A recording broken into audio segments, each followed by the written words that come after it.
सहना भवतु सहनं भुनक्तु सह वीर्यङ्करवावहै तेजस्विनावधीतमस्तु मा विद्विषावहै ओम शांति शांति शांति. நன்றி பிரகாஷ். ஆயக்கலைகள் 64 பகுதி 3 அண்ணாஜி இது தொடங்கி வைக்குமாறு தாழ்மையுடன் கேட்டுக்கொள்கிறேன். நன்றி. எல்லோருக்கும் நமஸ்காரம். ஸ்ரீராமகிருஷ்ணா. நம்முடைய கலைகள் வெறும் பொழுதுபோக்கு அல்ல. பொழுதுபோக்கு என்ற முறையில ரொம்ப இனிமையாக இருக்கும். ஆனா பொழுதுபோக்கு என்பது வாழ்க்கையை கொஞ்சம் நகர்த்தி கொண்டு போய் ஒழுக்கத்தாலேயோ பரிணாமத்தாலேயோ பிறருக்கு உதவியாலேயோ அது நம்மை உயர்த்த வேண்டும், பிறரை உயர்த்த வேண்டும். அதனால நம்மளுடைய கலைகளுக்கு ஒரு பெரிய முக்கியத்துவம். ஆன்மீகம்னா கொஞ்சம் போர் அடிக்கிற மாதிரி இருக்கும். அதை என்ன பண்ணிருக்காங்க, அத பொழுதுபோக்கு என்ற முறையில ரொம்ப கல்வியோட இணைத்திருக்காங்க. இப்ப மாடர்ன் கல்வியிலையும் என்டர்டெயின்மெண்ட் அப்படிங்கிறாங்க, எஜுகேஷன் பிளஸ் என்டர்டெயின்மெண்ட். அதனால நம்மளுடைய கலைகள் எல்லாம் மனிதனை பரிணாம வளர்ச்சியில அடுத்த படிக்கு கொண்டு போகும், ஒழுக்கத்தை கற்பிக்கும், இன்பமாக இருக்க கற்றுக் கொடுக்கும், மற்றவர்களுக்கு பிரயோஜனமா இருக்கிற முறையில அவங்கள வாழ வைக்கும். அதனால இந்த என்டர்டைன்மெண்ட்டுக்கு இப்படி ஒரு மாரல் அண்ட் எவல்யூஷனரி டைமென்ஷன் அது வந்து நம்முடைய கலைகள் கொடுக்கும். அது இல்லாததுனால இன்னைக்கு நம்ம சினிமா பாக்குறோம், டிராமா பாக்குறோம், சிறுகதைகள், இதனால என்ன பிரயோஜனம்? ஏதோ வெள்ளை பேப்பரை கருப்பு பேப்பர் ஆக்குறத தவிர வேற என்ன இதனால பிரயோஜனம்? இந்த மாதிரி சினிமாவினால சினிமா பார்த்தேன் நான் நல்லவனான அப்படின்னு யாராவது, சினிமா பார்த்தேன் நான் திருஞான சம்பந்தர மாதிரி ஆனேன், சினிமா பார்த்தேன் நான் பரிணாம வளர்ச்சியினுடைய அடுத்த படிக்கு போய் சேர்ந்தேன், சினிமா பார்த்தேன் நான் வந்து இயற்கையை ரசிச்சேன், சினிமா பார்த்தேன் நான் மற்றவங்களுக்கு உபகாரமா இருந்தேன், அப்படி ஏதாவது ஒரு பயன் உண்டா? இது போரும் போறதுக்கு இந்த சினிமாவில இருந்து பல்லாயிரக்கணக்கான கோடி ரூபாய்கள் நஷ்டம். நேற்று ஒரு அறிஞர் சொல்லியிருக்கிறாரு, 100 சினிமா தயாரிச்சா 99 பொருளாதார ரீதியா ஃபெயிலாம். அதனால நிறைய பேர் என்ன சொல்றாங்க, இந்த சினிமா வந்து இவ்வளவு 1000 கோடி ரூபாய் லாபம், இதெல்லாம் வந்து கருப்பு பணத்தை வெள்ளை பணமா மாத்துற வகை. இந்த சினிமா வளர்ச்சியினால எத்தனை பேங்க், எத்தனை சிறு சேமிப்பு அமைப்பு குழு இதெல்லாம் ஃபெயிலா இருக்கு. ஒரு பிரயோஜனமும் இல்லாத கேட்டாத ஒரு தொழில் அப்படிவாங்க. நான் மத்திய பிரதேசில இருக்கிற போது கொள்ளைக்காரன்லாம் சொல்லுவான், இது கொள்ளையடிக்கிறது எங்களுக்கு ஒரு தொழில் அப்படிமா. சமுதாயத்துக்கு நன்மைப்படாத ஒரு தொழில்னால என்ன பிரயோஜனம்? ஆகவே ஒழுக்கத்தை உயர்த்துவதாகவும் பங்கு போட்டு சாப்பிடுகின்ற உணர்வை வளர்ப்பதாகவும் பரிணாம வளர்ச்சிக்கு அடுத்த நிலையிலே நம்மை கொண்டு போவதாகவும் இருப்பதுதான் உண்மையான கலை. அதுதான் நம்முடைய கலைகளுடைய அடிப்படை. ஆகவே தர்மா விருத்தோ பூசோச்சு காமோசி விரதர்ஷப என்று கண்ணன் ஜெயதியிலே சொல்லுகிறார். நான் அறத்திற்கு புறம் போகாத இன்பமாக இருக்கின்றேன். இன்பம் எல்லாருக்கும் வேணும். இன்பம் தான் உயிருடைய அடிப்படை நோக்கம், அடிப்படை இயல்பு. ஒவ்வொரு உயிரும் எறும்புல இருந்து பிரம்மா வரலையும் எல்லாரும் இன்பத்தை தான் தேடுறாங்க. ஆனா நான் இன்பத்தை தேடுவது நீங்க இன்பத்தை தேடுவதற்கு ஒரு இடைஞ்சலா இருக்கக்கூடாது. அதுதான் தர்மம். அதனால எனக்கு எப்படி இன்பமாக இருக்க உரிமை உண்டோ அந்த மாதிரி உங்களுக்கும் இன்பமாக இருக்க உரிமை உண்டு. அதனால அறத்துக்கு புறம்போகாத இன்பம் தான் உண்மையான கலையினுடைய நோக்கம். அத இன்னைக்கு சினிமா, டிராமா, இலக்கியமே அதை கெட்டு போச்சு. அதனால ஒரு இலக்கியவாதியை காட்டு, நீங்க கதை எழுதுறதுனால சமுதாயத்துக்கு என்னையா லாபம் அப்படின்னா, ஏதோ வெள்ளை பேப்பரை கருப்பு பேப்பர் ஆக்கிறதா கண்ட பயம். அப்படிப்பட்ட நம்முடைய கலைகள் ரொம்ப வித்தியாசமானவை. அப்படிப்பட்ட கலைகள்ல இதுவரையிலும் 37 பார்த்தோம். அடுத்தது 38வது சித்திரம். அப்ப சித்திரம் என்பதற்கே அழகு என்று பெயர். ஆகவே அந்த ஓவியம் வரைவது வந்து ஒரு பெரிய கலை. அந்த ஓவியர்களுக்கு ஏதாவது ஒரு பகுதியை கொடுத்தா அதுக்கு ப்ரொபோர்ஷனா ஒரு ஓவியத்தை, ஒரு கண்ணினுடைய படத்தை கொடுத்தா அந்த கண்ணினுடைய படத்தை வச்சு முழு மனிதனுடைய படத்தையும் வரைஞ்சிருவாங்க. அந்த மாதிரி ஒரு ஒரு மனிதனுடைய அங்கங்கள் ஒண்ணுக்கொன்று ப்ரொபோர்ஷனாக இருக்கும், ஒன்றுக்கொன்று சரியாக விகிதத்தில் இருக்கும். அதற்கு பெரிய உதாரணங்கள் அப்படின்னா நம்ம கோவில்ல பார்க்கிற ஓவியங்களும் சிற்பங்களும். ஆகவே இந்த சித்திரம் என்பது, அதுக்கப்புறம் நீங்க குற்றாலம் சித்திர சபை போறீங்க அப்படின்னு சொன்னாக்க அந்த தாவரங்களிலிருந்து எடுக்கப்பட்ட வண்ணங்களினாலேயே அந்த ஓவியத்தை அமைத்திருப்பார்கள். அது ரொம்ப ரொம்ப சிரமமானது. அந்த மாதிரி ஒரு காலத்துல இந்த ஹோலி விளையாடும் போது, பங்குனி மாசத்து பௌர்ணமி அன்னைக்கு ஹோலி விளையாடும் போது அந்த தாவரங்களிலிருந்து எடுத்தப்பட்ட வண்ணங்களையே வீசி விளையாடுவார்கள். இப்பெல்லாம் கெமிக்கல் எல்லாம் போடுறாங்க, உடம்புல ஸ்கின் டோஸ் எல்லாம் வருது. ஆகவே இந்த சித்திரம் என்பது வண்ணக்கலவைகளை உருவாக்குவதிலிருந்து அதை சரியான விகிதத்துல அமைப்பதிலிருந்து எல்லாம் சித்திரத்தில் அமையும்.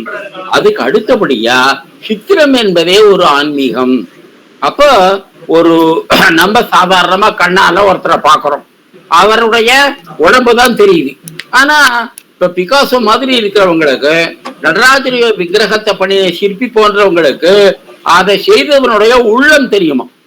அதனால அவங்க நம்ம கண்ணால பார்க்கறத அவங்க உள்ளத்தால பார்த்து அந்த சிற்பி எந்த மனநிலையில இருந்தான் அப்படின்னு.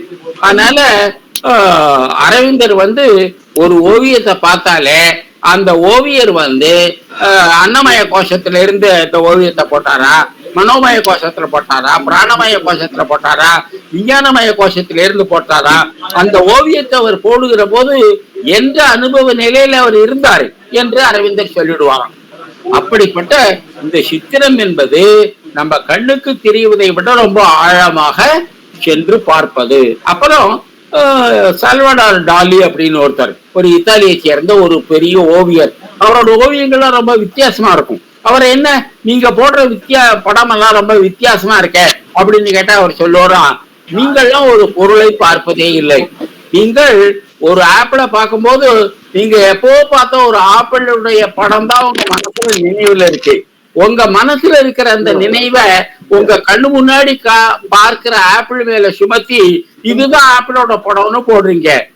நான் ஒரு ஆப்பிளை பார்க்கும்போது ஆப்பிளை பார்க்கறேன், என்னுடைய நினைவுகள் எல்லாம் ஆப்பிள் மேல சுமத்துவதில்லை, அதனால நான் போடுற படம் வித்தியாசமா இருக்கும் என்று அவர் சொல்லுகின்றார்.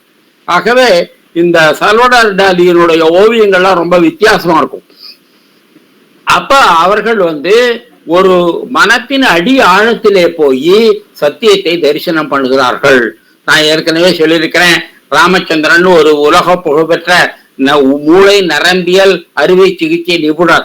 அவர் சொல்றாரு, ஒரு டாவின்சியோ, ஒரு நடராஜர விக்கிரகத்தை பண்ணின ஒரு சிற்பியோ, ஒரு 9ஆம் நூற்றாண்டு சோழர் காலத்துல அம்மனுடைய உருவச்சிலையை செய்த சிற்பியோ, அவங்க ஆன்மீக ரீதியா ரொம்ப வளர்ந்தவங்க, மிக உயர்ந்த நிலையில இருந்து அவங்க இந்த உலகத்தை எப்படி பாக்குறாங்க அப்படிங்கிறத அவங்க சித்தரிச்சிருப்பாங்க.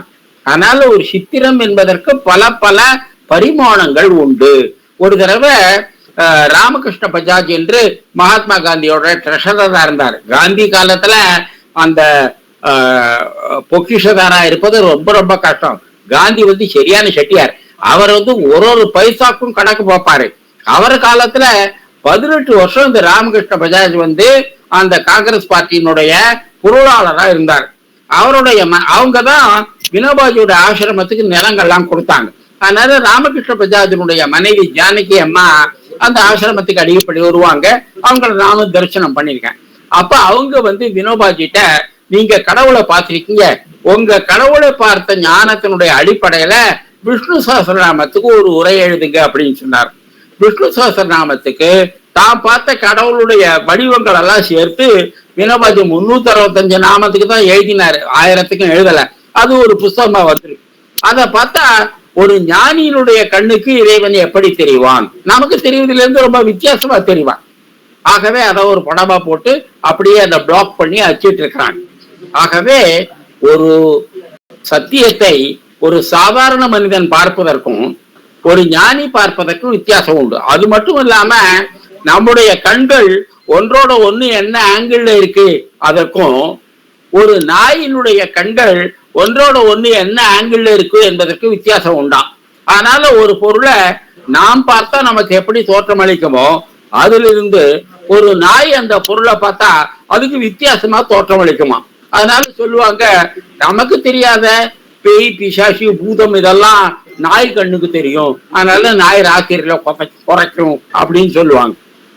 ஆகவே இந்த ஒரு பொருளை நம்முடைய கண்கள் ஒன்னோட ஒண்ணு என்ன ஆங்கிள் இருக்கோ அந்த கோணத்துல இருந்து பார்ப்பது, ஒரு நாயினுடைய இருந்து பார்ப்பது, இப்பெல்லாம் ஒவ்வொரு அந்த தெரியும். பெரிய பெரிய ஆன்மீகவாதிகள், பெரிய பெரிய இலக்கியவாதிகள் என்ன பண்ணுவாங்க, தன்னை அந்த மற்ற உயிருடைய இடத்துல வச்சு ஒரு பொருள் அந்த உயிருக்கு, ஒரு பூனைக்கு, ஒரு யானைக்கு, ஒரு நாய்க்கு எப்படி தெரியுமோ அப்படி இவங்களே பார்த்து வர்ணனை எழுதுவாங்க. அப்படிப்பட்ட கதைகள்லாம் தமிழ்லயே இருக்கு. ஆகவே இந்த சித்திரம் என்பதற்கு வெளிப்பார்வைக்கு ஒரு போட்டோகிராபிக் இமேஜ், அந்த படத்தை ஒரு போட்டோ எடுத்தா எப்படி இருக்குமோ அப்படி இருக்கிறது போல தோன்றும். ஆனா ஆன்மீகத்துல வளர்ந்து வளர்ந்து தன்னுடைய மனத்துல இருப்பத சரியான முறையில வெளியில சொல்ல தெரிந்த ஓவியர்களுடைய சித்திரம் ரொம்ப வித்தியாசமா இருக்கும். அது உங்களுடைய போட்டோகிராபிக் இமேஜோட ஒத்து போகாது. அப்படிப்பட்ட சைத்திரிகர்கள் நம்ம நாட்டுல இருக்காங்க. அப்ப இப்ப கொஞ்ச நாளைக்கு முன்னாடி வடகிழக்கு மாநிலத்துல இருக்கிற ஒரு 8 வயசு குழந்தையினுடைய ஒரு ஓவியம் ரொம்ப உலக புகழ் பெற்று உலகத்தினுடைய பல ஓவிய கண்காட்சியில அந்த குழந்தையினுடைய படம் இடம்பெற்றிருக்கிறது. அந்த குழந்தை மிகப்பெரிய ஆன்மீக நிலையில இருந்து அந்த பரம்பொருளை பார்த்து போட்ட படம் என்று அந்த குழந்தை வரைஞ்ச படத்தை உலகத்துல அப்படி வச்சிருக்காங்க. அதனால நம்ம கண்ணால பார்ப்பதற்கும் ஆன்மீகவாதி பார்ப்பதற்கும் ஒரு ஓவியன் பார்ப்பதற்கும் வித்தியாசம். அப்போ நம்ம ஐயப்பன் சார் கிராம குழந்தைகளுக்கெல்லாம் நிறைய ஓவிய போட்டி எல்லாம் நடத்துறாரு. அந்த ஓவிய போட்டியெல்லாம் ஏதாவது பரிசு கொடுக்கறதுக்கு நம்ம சாதாரணமான ஓவியத்தை பத்தி ஒண்ணும் தெரியாத ஒரு சாதாரண ஆளை வச்சு பரிசெல்லாம் கொடுத்துருவோம். அந்த ஓவிய போட்டியில வந்த ஓவியங்களை ஒரு நல்ல ஓவியத்தை காமிச்சேன். இந்த குழந்தைகள்லாம் எவ்வளவு பெரிய ஓவிய திறமை உடையவர்கள், உங்களுக்கெல்லாம் நல்லா ட்ரைனிங் கொடுத்தா அவங்க எவ்வளவு புகழ்பெற்ற ஓவியர்களாக ஆகிவிடுவாங்க. எங்களுக்கு அந்த ஓவியத்துல ஒரு சிறப்பும் தெரியல. அந்த ஓவியர் ரொம்ப புகழ்பெற்றவர் என்பதனால அவர் எப்படி அந்த குழந்தைகள் இந்த மனசுல தோன்றியதை அப்படியே வெளியிட்டு இருக்கிறார்கள் என்பதை அவர் எடுத்து எனக்கு சொன்னப்புறம் தான் புரிஞ்சு, ஓஹோ நம்ம குழந்தைகளுடைய ஓவியத்துல இவ்வளவு சிறப்புகள் இருக்கிறதா.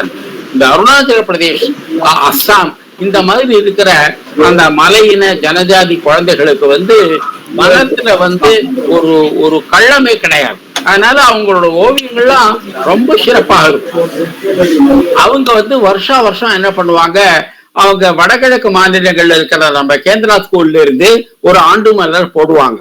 அதுல வர படங்கள்லாம் ரொம்ப உயர்ந்த தரத்துல இருக்கும். அப்போ சைல்டு இன் இந்தியான்னு விவேகானந்த கேந்திரத்துல 2 கேந்திர பத்திரிகைகள் பண்ணினோம். அந்த 2 கேந்திர பத்திரிகைகள் நமக்கு கொடுத்த வாய்ப்பை பயன்படுத்தி கொண்டு நம்ம அருணாச்சல அஸ்ஸாம்ல இருக்கிற குழந்தைகள் போட்ட பல ஓவியங்கள்ல அந்த கேந்திர பத்திரிகைல போட்டோம். அப்பதான் எல்லாரும் ரொம்ப பாராட்டினாங்க, அப்பா இந்த குழந்தைகளுக்கு என்ன சூக்ஷ்ம கலைகள் அப்படின்னு சொல்லி. ஆகவே சித்திரம் என்பதற்கே பல பரிமாணங்கள் உண்டு. கண்ணால பார்ப்பது, மூச்சால பார்ப்பது, மனத்தால பார்ப்பது, அறிவால பார்ப்பது, ஆன்மாவால பார்ப்பது, இப்படி ஒரு ஓவியத்தை நம்ம பல லெவல்ஸ்ல பார்த்து அதை நம்ம வெளிப்படுத்துறோம். அது மட்டும் இல்ல, நம்ம கண்ணால பார்த்தத நம்ம கரெக்டா நம்ம கை படம் போடும்படியா நம்ம கைக்கும் பழக்கம் கொடுக்கணும். கண்ணால பார்த்துடலாம், அத கை வழியா வெளிப்படுத்தும் போது நம்ம கண்ணு பாக்குறது ஒண்ணு, கை சொல்றது ஒண்ணு. நமக்கு எப்பமா கண்ணால பாக்குறது வாயால பேசுவதற்கு சரியா வரதா, நம்ம நினைச்சது ஒண்ணு, பேசுறது ஒண்ணு. அதனாலதான் வள்ளலார் உள்ளொன்று வைத்து புறமொன்று பேசுவார், உறவு கலாபாமை வேண்டும் அப்படிங்கிறாரு. ஒரு சாதாரண மனிதனுக்கு மனதில தோன்றியத அவன் பொய் சொல்லணும், திருடணும்ங்கிறது இல்ல. அவன் உண்மையான மனிதனா இருந்தா கூட அவன் கண்ணால கண்டதை அப்படியே சொல்றதுக்கு அவனுக்கு வாயில திறமை கிடையாது. அதுக்கு ஒரு பயிற்சி வேணும் அப்படின்னு. ஆகவே சமராங்கல சூத்திரம் என்று ஒரு புத்த மதத்துல ஒரு கலை நூல் இருக்கிறது. அந்த கலையில சொல்றாங்க, ஒரு ஓவியன் தன்னை நல்ல பயிற்சி படுத்தி கொண்டால்தான் தன் கண்ணால பார்த்தத தான் கையால அப்படியே போட முடியும். அப்படி தாகூர் இந்த இடத்துல சொல்றாரு, ஒரு ஓவியனுக்கு தான் கையால படம் போட்ட பிறகுதான் தான் மனத்துல என்ன நினைச்சோன்னு அந்த ஓவியனுக்கே புரியும் அப்படிங்கிறாரு. ரொம்ப வினோதமா இருக்கு இந்த கருத்து. ஆகவே இந்த சித்திரமும் கைப்பழக்கம்னு சொல்றாங்க இல்லையா, இந்த சித்திரத்துல நம்ம நாட்டு மனிதர்கள் மிக உயர்ந்த நிலையில எழுதியிருக்கிறார்கள். அது ஒரு ஆன்மீக பயிற்சி, அது ஒரு மூச்சு பயிற்சி, அது ஒரு அறிவு பயிற்சி. இதை பற்றி முழு சாஸ்திரங்களே இருக்கு. கர்நாடகத்தை சேர்ந்த கிருஷ்ணமூர்த்தின்னு ஒரு புலவர், அவர் நம்மளுடைய ரசசாஸ்திரம் ஈஸ்தட்டிக்ஸ்ன்னு சொல்றவன், அதை பத்தி 20 புக்கு எழுதியிருக்கிறாரு. இந்தியாவோட ரசசாஸ்திரத்தை பற்றி மிகப்பெரிய அறிஞர் என்று உலகமே ஒரு கொண்டாடும். ஏன், மனிதனுடைய வாழ்க்கையில நம்ம எதை தேடுறோம்? ஒவ்வொரு கணமும் ஆனந்தத்தை தேடுகிறோம். அப்ப அந்த ஆனந்தத்தை தேடுவதற்கு ஒரு சாஸ்திரம் இருக்கணும் இல்லையா? அந்த சாஸ்திரம் தான் ரசசாஸ்திரம். அந்த ரசசாஸ்திரம் என்ன சொல்லுது? முதல்ல ஒரு பொருளை பார்க்கிற போது அது உங்களுக்குள்ள இருக்கிற ஆனந்தத்தை தூண்டுகிறது. பிறகு படிப்படியா புறத்தே இருக்கிற தூண்டுதலே வேண்டாம உங்களுக்குள்ளேயே இருக்கிற ஆனந்தத்தை தூண்ட கற்றுக்கொள்வீர்கள். இதை நம்ம சைக்கிளிக் மெடிடேஷன்லயே நம்ம தினம் பிராக்டிஸ் பண்றோம். ஆகவே நமக்கு வெளியில இருந்து நம்முடைய உள்ளே இருக்கிற ஆனந்தத்தை தூண்டுகின்ற அந்த புற தூண்டுதல்களை படிப்படியாக குறைத்து எந்த விதமான புற தூண்டுதலும் இல்லாமலே தானே ஆனந்தத்தை அனுபவிப்பது, அதற்குத்தான் சமாதி என்று பெயர். இத சித்தர்கள் பாடியிருக்காங்க. மாங்காய் பால் உண்டு மரத்தின் மேல் மலை மேல் இருப்பவருக்கு தேங்காய் பால் ஏதுக்கடி அப்படிங்கிறாங்க. இப்ப காஞ்சி பெரியவரை போன்றவங்க ஒரு நாளைக்கு 3 முட்டி அரிசி பொரி சாப்பிட்டுட்டு 1,00,000 கிலோமீட்டர் நடந்திருக்காங்க. அப்படின்னாக்கா இந்த அரிசி பொரியில இருந்து அவ்வளவு சக்தி கிடைச்சது அவங்களுக்கு. அவங்க உள்ளுக்குள்ள இருந்தே சக்தியை தயாரித்துக் கொள்கிறார்கள் அப்படிங்கிறார். சீதா தேவி அசோகவனத்துல இருந்த போது அவங்க சாப்பிட்டதாவே குறிப்பு இல்லை. அப்ப அவங்க தலையில இருந்து அமுதம் பொழிந்தது.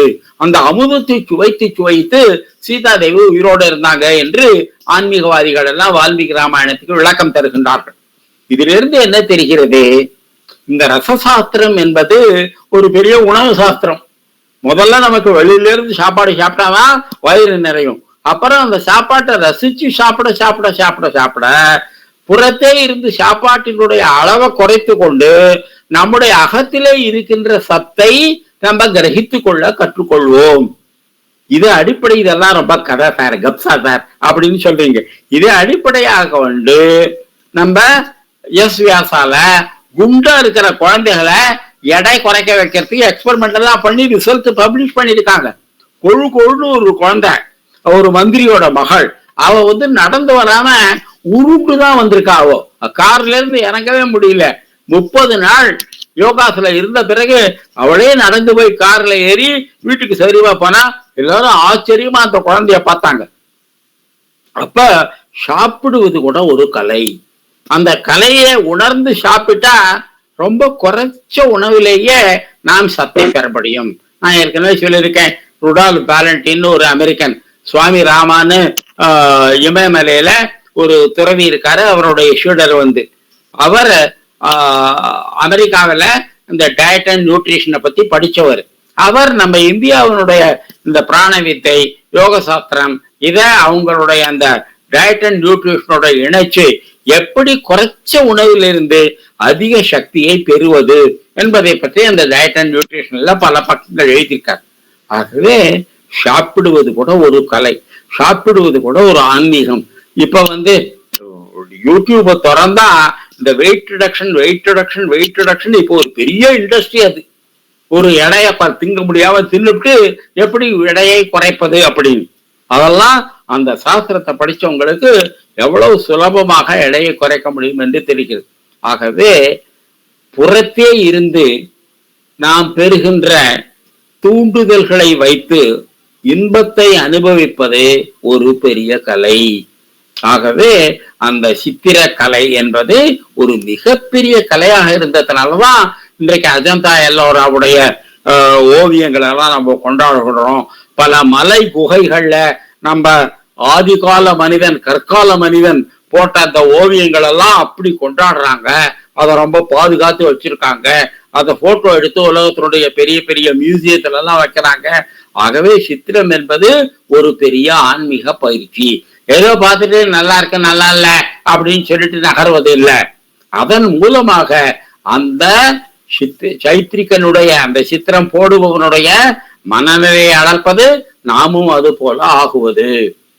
ஆகவே இப்ப இந்த அப்புறம் நடுப்புற என்ன ஆச்சுன்னா, ஒரு சித்திரம் போடுவதற்கு நீ கைதே இருந்தா ஓவியனா இருக்கணும். உங்க மனதுல தோன்றுகின்ற ஒரு படத்தை நீங்க கையால போடுவதற்கு உங்களுக்கு கை பழக்கம் வேணும். இப்ப ஆர்டிபிஷியல் இன்டெலிஜென்ஸ் வந்த உடனே அந்த தேவையே இல்லாம போச்சு. உங்களுக்கு ஒரு கம்ப்யூட்டர் ஆபரேட் பண்ண தெரிஞ்சா போறோம். நீங்க உங்க மனதுல என்ன ஓவியம் தோணுதோ அந்த ஓவியத்தை நீங்க படமா கொண்டுலாம் யூடியூப்ல தினம் அந்த மாதிரி படம் வருது. ஆகவே உங்க மனசுல ஒரு அழகான உருவம் தோன்றிட்டுன்னு வச்சுங்கோ, அதை நீங்க படமா போட விரும்புறீங்க அப்படின்னாக்க அது உங்களுக்கு ஒரு சித்திரக்கலையில பயிற்சியே வேண்டாம். உங்களுக்கு ஒரு ஆர்டிபிஷியல் இன்டெலிஜென்ஸ் ஒரு கம்ப்யூட்டர் ஆபரேட் பண்ண தெரிஞ்சா போறோம்.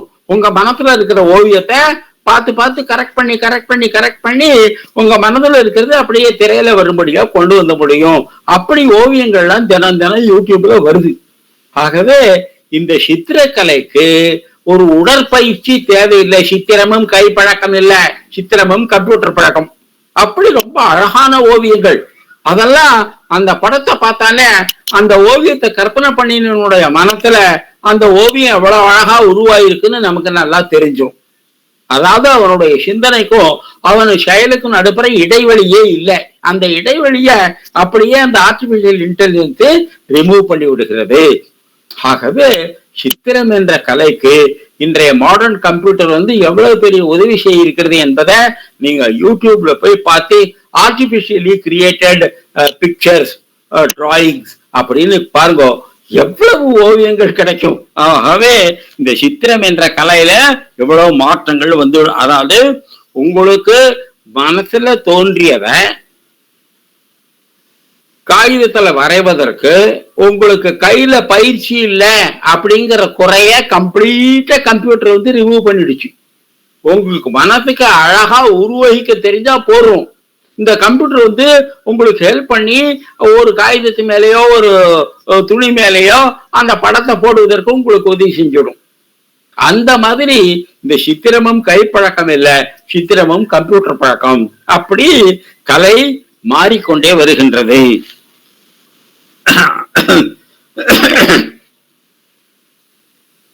அதுக்கு அடுத்தது 4 வகை வாத்தியங்களில் தேர்ச்சி. புல்லாங்குழல் போன்று ஊதுவது. இந்த புல்லாங்குழல்ல ஒரு மூங்கில எடுத்து அதுல 7 தொலை போட்டிருப்பான். அதை வச்சுக்கிட்டு என்ன மேஜிக் அப்படின்னா, நம்ம தமிழ்நாட்டுல டிஆர் மகாலிங்கம் அப்படின்னு தலைநாயர் அப்படின்னு ஊவை சாமிநாதருடைய அம்மா ஊரு. அந்த ஊர்ல பிறந்த ஒரு பெரிய புல்லாங்குழல் மேதை இருந்தார். அந்த மேதையை பார்த்தாலே ஆச்சரியப்படுவாங்களாம். ஒரு மனுஷனுக்கு இப்படிப்பட்ட இசை திறமையா அப்படி ரொம்ப உயர்ந்த தெய்வீக இசையெல்லாம் தன்னுடைய புல்லாங்குழல் போல கொண்டு வந்துருவார். அந்த மாதிரி ஹரிபிரசாத் சௌராசியா என்று வட இந்தியால ஒரு புல்லாங்குழல் மேதைங்கிற வார்த்தை ரொம்ப சின்னது. அவங்கெல்லாம் அவ்வளவு உயர்ந்த இசையை கொண்டு வந்துருவாங்க. அந்த மாதிரி இளையராஜாவோட வாத்திய கோஷியில சில புல்லாங்குழல் மேதைகளை அப்பப்ப காட்டுவாங்க. ஒரு 4 நிமிஷம் 5 நிமிஷம் காட்டுவாங்க. அப்பா அவங்க முதல்ல அவங்க எப்படி வாசிச்சாங்க, அத இளையராஜா இப்படி வாசிங்கன்னு சொன்ன உடனே 2வது எப்படி வாசிச்சாங்கன்னு அந்த வித்தியாசத்தை காட்டுற போது, அப்பா தனக்கு தெரியாத ஒரு வாத்தியத்துல இவ்வளவு முன்னேற்றத்தை இளையராஜாவால கொண்டு வர முடியுதே அப்படின்னு நம்ம அப்படியே ஸ்தம்பிச்சு போயிடும். அந்த மாதிரி புல்லாங்குழலை பத்தி ஒண்ணுமே தெரியாதவரு ஒரு புல்லாங்குழல் வாசிக்கிறவருக்கு இதை இப்படி வாசிக்காத இப்படி வாசின்னு சொல்லி கொடுத்து கேட்கிற நம்ம போன்ற சாதாரணமானவர்களுக்கு அந்த வித்தியாசம் தெரியும். அப்படி அதுலதான் புல்லாங்குழல்ங்கிறது ஒரு மூங்கில் கருவி அல்ல, புல்லாங்குழல்ங்கிறது ஒரு மனப்பயிற்சி. அத இளையராஜா கொண்டு வர்றார். அதுலதான் இந்த டிஆர் மகாலிங்கமும் ஹரிபிரசாத் சௌராசி, அவங்க இன்னும் நிறைய பேர் இருக்காங்க. ரொம்ப பெரிய இசை வித்வான்கள். சரவசாஸ்திரி அப்படின்னு இருந்தார் கோயம்புத்தூருக்கு பக்கத்துல. அவங்கெல்லாம் வாசிச்சாக்க பெரிய பெரிய வித்வான்கள் அவர் கூட வாசிக்கிறதுக்கு யோசிப்பாங்க. அவ்வளவு பெரிய இசை மேதைகள். இந்த புல்லாங்குழல் வள்ளுவரே குழலி நிதி ஆழி நிதி என்பர் அப்படின்னா குழலைத்தானே முன்னாடி சொல்றார். அந்த குழல் அவ்வளவு இனிமையானது. அது ரொம்ப ரொம்ப ஸ்வீட் மியூசிக். அதனால இனிமைக்கு முதல்ல சொல்வதையே புல்லாங்குழல் தான் சொல்லுவாங்க. அப்படிப்பட்ட அந்த வாத்தியத்தை வாசிப்பவர்கள். அதுக்கு அடுத்தது மிருதங்கம் போன்ற தோலாலானது. அந்த தோலை எப்படி பதப்படுத்துறது என்று பெரிய பெரிய வித்தை. ஆகவே பாலக்காடு மணியையர் அப்படின்னு இருந்தார். அவர் அபிநவ நந்திகேஸ்வரர்னு சொல்லுவாங்க. எப்படி சேதுமான் ஆடுற போது நந்திகேஸ்வரர் மத்தளம் வாசிப்பாரோ அந்த மாதிரி தகுதி உடையவர் என்று அவருக்கு அபிநவ நந்திகேஸ்வரர் என்று பாடம். ஏற்கனவே பல தடவை சொல்லிருக்கேன். ஒரு திருவாவூர் ஆதீனத்துல இருந்த ஆதீனக்கர்த்த ஒரு பெரிய மேதை. அவர் சம்ஸ்கிருதமாகட்டும், சங்கீதமாகட்டும், தமிழாகட்டும், இந்த அப்புறம் சைவமாகட்டும் எல்லாத்துலயுமே பெரிய சங்கீத ஒரு பெரிய மகா மேதை அந்த ஆதீனக்கர்த்தர். சோல். அவர் பேரு சுப்பிரமணிய தேசிகர்னு நினைக்கிறேன். நான் சொல்றது தப்பாக இருக்கலாம். குற்றாலத்துக்கு பக்கத்துல நன்னகரம் அப்படிங்கிற ஊரை சேர்ந்தவர். அவர் திருவிடமருதூர்ல போறார். திருவிடமருதூர்ல ஒரு தவில் வித்வான் 2 பேர் எதுக்கு இருந்து தவில் வாசிப்பாங்க. அந்த தவில் வாசிக்கிற போது எதுக்கு இருக்கிற வித்வானுடைய தோல்ல இருந்து ஒரு துண்டு நழுவி கீழே விழுந்துடுது. இத பார்க்க எதுக்கு இருக்கிற அந்த தவில் வித்வான், அண்ணே உங்க தோல்ல இருக்கிற துண்டு நழுவி கீழே விழுந்துருச்சு அப்படின்னு தவில்லயே வாசிச்சு காமிக்கிறாரு. இத கேட்டு அவன் துண்டு எடுத்து தோல்ல போட்டுக்கிறான். இத கேட்டு அந்த சுப்பிரமணிய தேசிகர் இருக்காரு, செத்த மாட்டு தோல்ல செந்தமிழ் பேசுறியா பாடி அப்படின்னு அந்த மிருதங்க வாத்திய வித்வான்களை கூப்பிட்டு, தமிழ் வித்வான்களை கூப்பிட்டு பெரிய ஆனர் பண்ணினார் அப்படின்னு எல்லாம் குறிப்புகள் இருக்கின்றன. அந்த மாதிரி சொல் கட்டு என்றே சொல்வார்கள். இப்ப அண்மையில இந்த இசை மேதை இருக்கிறார் ரவிசங்கர். அவர் ரவிசங்கர் இந்த சித்தார் வாத்தியத்துல எப்படி ஒவ்வொரு எழுத்தையும் நம்ம இசை மூலமா சித்தரிக்கலாம் அப்படின்னு வாசிச்சே காட்டுறாரு. இது தா இது டா அப்படின்னு ஒரு சித்தாரை மீட்டுகிற போத இந்த ஒலியெல்லாம் அப்ப மனுஷன் பேசுற மாதிரி ஒரு வாத்தியமும் பேசும் அப்படின்னு சொல்றாங்க. அதுல ரொம்ப உயர்ந்த கருவியே வீணை தான் சொல்றாங்க. வீணை ஒரு மனித உடல்ல எப்படி நரம்புகளோ வாயும் இருக்கின்றதோ அந்த மாதிரி அந்த வீணையில ஒரு நரம்புகள் எல்லாம் மனித நரம்பை போன்றவை. எப்படி மனிதன் தொண்டையிலிருந்து ஓசை எழுப்புகிறாரோ அந்த மாதிரி அந்த வீணையானது ஓசையை எழுப்பும் என்று சொல்லுகிறார்கள். அதனால சரஸ்வதி வீணை வாசிக்கிற போது வீணையில் பாடுகிறாள்னு சொல்லுவாங்களாம். சரஸ்வதி வீணை வாசிக்கிறான்னு சொல்ல மாட்டாங்களாம், சரஸ்வதி வீணையில் பாடுகிறாள்னு சொல்லுவாங்க. அப்படி மனித குரலும் வீணையினுடைய ஓசையும் அப்படி ஒன்றிணைந்து எது வீணையினுடைய குரல் எது சரஸ்வதியினுடைய குரல்னு வேறுபாடே தெரியாதா. அப்படிப்பட்ட மகா மேதைகள்லாம் நம்ம நாட்டுல இருந்திருக்கிறாங்க. இப்ப ரவிக்கிரன் ஒருத்தர் பெரிய கோட்டு வாத்திய அறிஞர் இருக்கிறாரு. அவருடைய தாத்தா தேவகோட்டை நாராயணங்காருன்னு இப்ப நம்ம நாகபூஷன் சார் தேவகோட்டையை பத்தி பேசினார். அந்த தேவகோட்டை நாராயணங்கார் அப்படின்னு ஒரு பெரிய அந்த கோட்டு வாத்தியத்துல மேதைன்னு சொல்லுவாங்க. அவங்களெல்லாம் பாட்டு பாட மாட்டாங்க, அந்த வீணை அப்படியே பேசும். அந்த மாதிரி இந்த வீணை. அதுக்கப்புறம் அந்த மாதிரி ஒரு யாழ் வேற வீணை வேற அப்படிங்கிறாரு மாணிகோச சுவாமிகள். இன்னிசை வீணையோடு யாழினர் ஒரு பால் என்று அந்த திருப்பள்ளி எழுச்சியில வரும். அதுல இருந்து வீணை வேற யாழ் வேற அப்படின்னு நம்ம மாணிக்கவாச சுவாமிகள் நினைக்கிறார் என்று நமக்கு தெரிகிறது.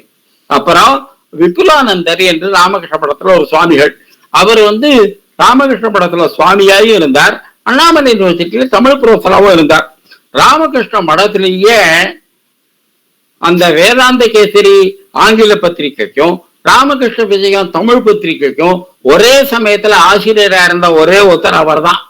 2 மொழியிலையும் அவர் தன்னுடைய வாழ்நாள இந்த யாழ் இசைக்காகவே சமர்ப்பித்தார். இந்த யாழ்ப்பாணம் அப்படின்னு சொல்றோம் இல்லையா, அந்த ஊர்ல ஒரு பாணன்கிறது ஒரு மியூசிக்கல் கம்யூனிட்டி, ஒரு வாத்தியம் வாசிக்கிற ஒரு ஜாதி. அதுல யாழ் வாசிக்கிற ஒருத்தருடைய ஆராய்ச்சி பண்ணி யாழ்ங்கிறது என்ன, யாழ் விஷயம் எப்படி என்றெல்லாம் பத்தி இந்த விபுலானந்த சுவாமிகளுடைய PhD தீசிஸே இந்த யாழ் பத்தி தான். ஆகவே அதுல அவர் ரொம்ப தெளிவா யாழ் வேற வீணை வேற என்று சொல்கிறார். ஏற்கனவே நம்ம பார்த்தோம், மணிவாசக சுவாமிகளும் யாழ் வேற வீணை வேற அப்படின்னு சொல்றாரு. அந்த மாதிரி இந்த வாத்திய கருவிகள் எல்லாம் வேற very good substitute for human voice.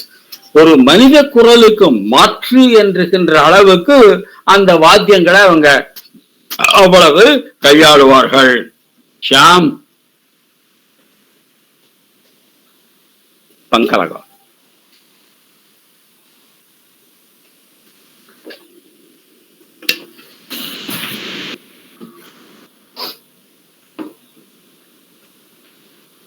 தாளம் போன்ற உலோகத்தாலானது.